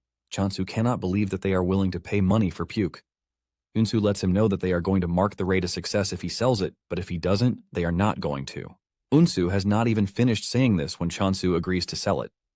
After this, Yunsu lets Chansu know that they have equipment that can make life easy for him without having prior knowledge about alchemy. Chansu has no issue with this, but he is more concerned with making medicine. He is scared that this might cause a conflict of interest like the tea. Unsu smiles, telling Chansu that they will always welcome a competitor, as long as they are competent. On their way out of the headquarters, Chansu reveals that he is not Rohan's disciple. Chansu then asks Unsu if he is cool with Rohan. Unsu is confused by this, and Chansu reminds him that Rohan threw a sword at him because of him. Unsu smiles, telling Chansu that this is nothing, because Rohan probably doesn't even care. Chansu then tells Yunsu that Rohan is obsessed with apples. He wants to know if there is anything that can be done, but Yunsu tells him to give up because there is no way to convince Rohan. Just then, a driver pulls up beside them, telling Chansu that he is there to escort him, leaving Chansu confused. Apparently, Purity was the one who sent the dude to pick Chansu. On their way to Purity headquarters, Chansu is surprised that Purity would even ask to see him. He assumes that Purity is curious about Park, who is staying with him. Upon arriving at Purity, Chansu is surprised to see that it is dark, just like Hasujin mentioned. Chansu steps out of the vehicle, and he is blown away by how massive and beautiful the Purity Temple is. He admits that it is different from the others, and the driver urges him to follow him so he can escort him to the reception room. Moments later, Chansu and Rohan arrive at the room where the elders are waiting. The elders apologize to Chansu for calling him out of the blue. They assume that he is tired from his journey, and they offer him tea. One of them then asks Chansu about Park. Chansu then decides that he is going to tell the truth to avoid giving false hopes. Chansu mentions that there have been no improvements whatsoever. Another elder asks him about the development of the medicine, and Chansu reveals that it is slow, but there is a bit of progress. They ask him if there is the possibility for progress, and Chansu assures them that he is going to try his best. Suddenly, the elder with glasses on tells Chansu to stop the production of the cure, shocking Chansu. In fact, they want him to drag out the completion process for the medicine. Chansu reveals his confusion because he believes that Park is important to them. One of them then tells Chansu that it would be better if he joined them, since making the medicine is difficult. They let Chansu know that they are going to give him double of whatever Park promised him. This is when it dawns on Chansu that he might have gotten himself involved in a troublesome issue because they appear to be wary of Park because of his influence. Chansu then tells the elders that he is just going to ignore what he just heard. Deep down, Chansu cannot believe that they expect him to trust people who would betray their own comrades. Chansu then stands up to leave, telling the elders that he hopes they all reach an amicable agreement. One of them screams at Chansu, telling him that purity is not the way it's supposed to be. He talks about the vulgar things that the apostles are doing, but Chansu reminds them that whatever is happening is also the will of their God. Just then, one of them tells Chansu that they are going to cancel the tea certification that they gave to him. Chansu is shocked when he hears this because they pushed him into a corner. Chansu starts thinking of talking to them, but he lets them know that going back on their words would basically make purity lose its credibility. Rohan then tells Chansu that it is time for them to leave. The elder in glasses screams at Chansu, telling him that he is going to regret his decision, but Chansu tells them to do whatever they like. After Chansu is gone, the elder in glasses apologizes to his comrades, saying his acting must have been lacking. However, they let him know that he tried his best because they all chose this plan, since direct harm is not allowed. Since their third method is a failure, the group decides to move to Plan 4. With no one in objection, they all decide to go ahead with the plan, since they are all aiming to achieve their target. Apparently, they are going to make Chansu lose focus on creating the vitality potion by diverting his focus to other things. In short, they are planning to make Chansu a hero. Not long after this, Chansu returns to the territory and the goddess rushes over to hug him. The others are also happy to see him, and they just wish he would get the communication skill quickly so that everything can become easy. Park then asks Chansu if he had a safe trip, and Chansu lets him know that he did, thanks to him protecting the block. Chansu then tells Park that he has something to tell him, and this is the fact that the elders are betraying him. Park doesn't want to believe this because he believes that the elders are just having a minor feud. But when Chansu tells him that the elders already instructed him to stop making the vitality potion, Park almost shatters into pieces. Park apologizes for this and tells Chansu that he will leave to sort everything, but Rohan tells him that it would be better not to go.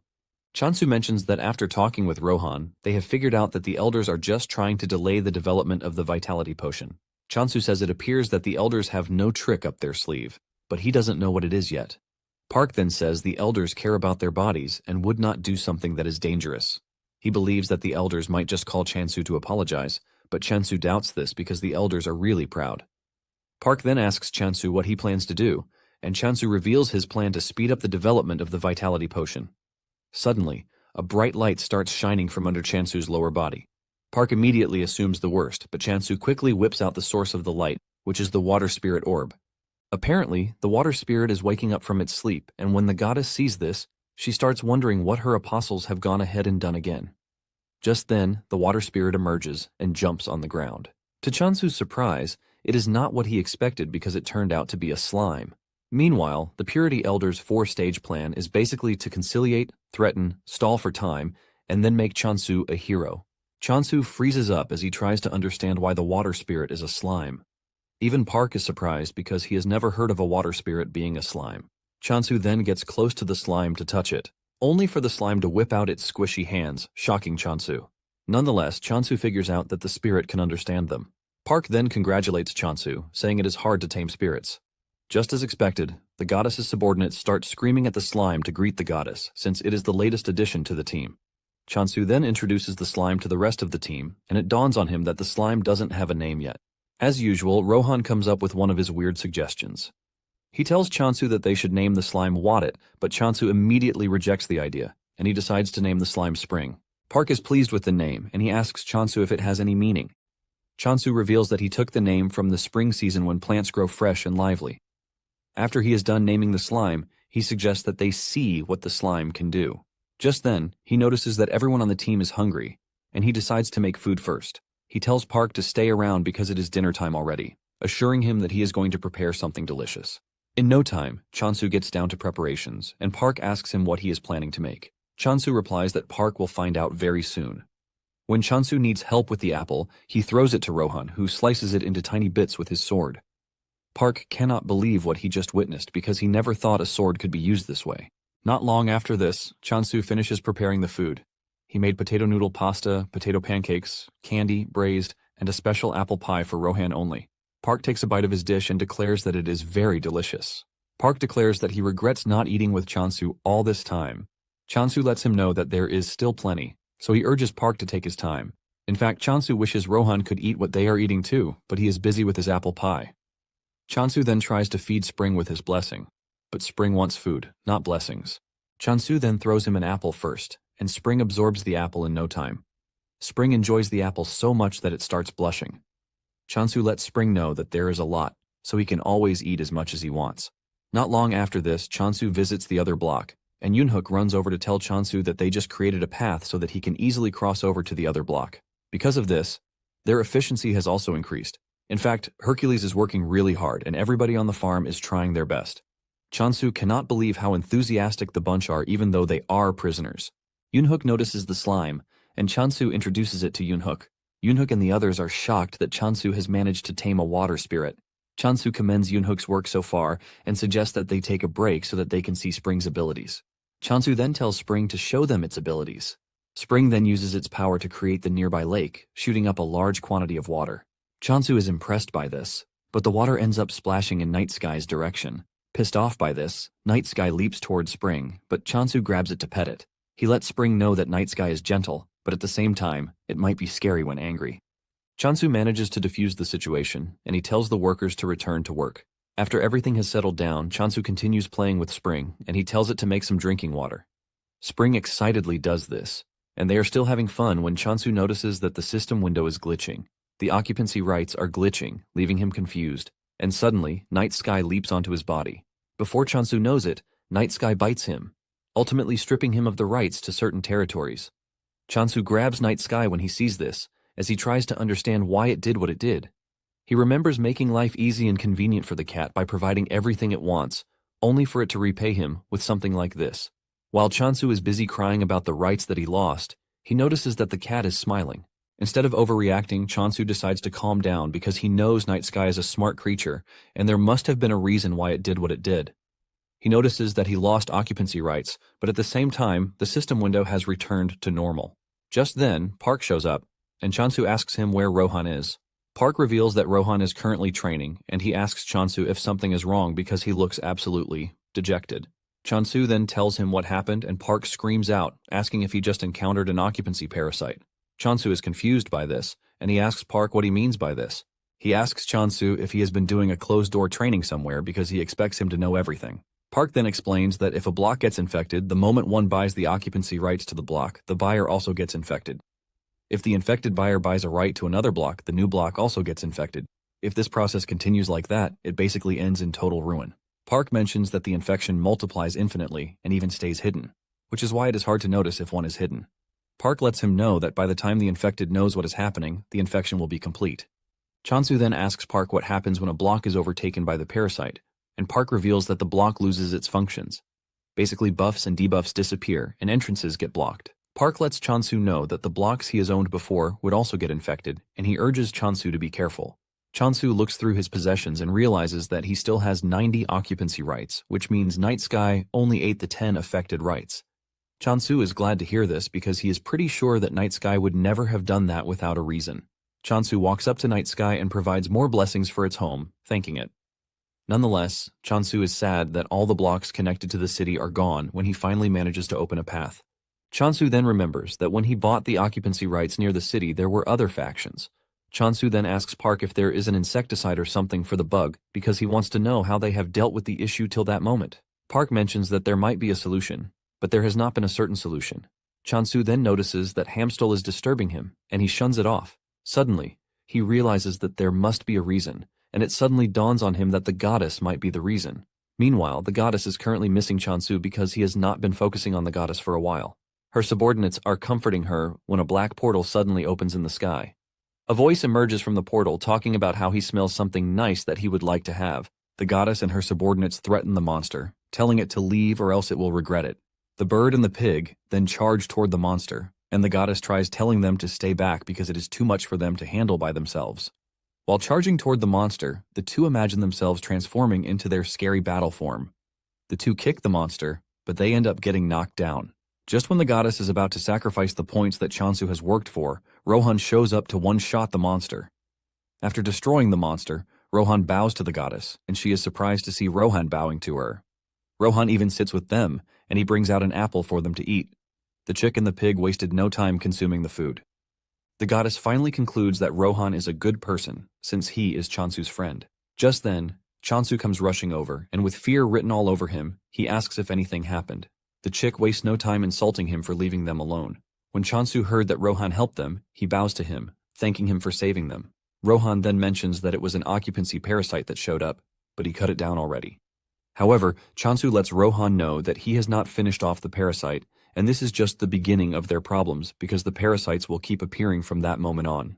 Rohan is still munching on his apple, but when he hears this, his appetite vanishes. Guys, that's the end of the video.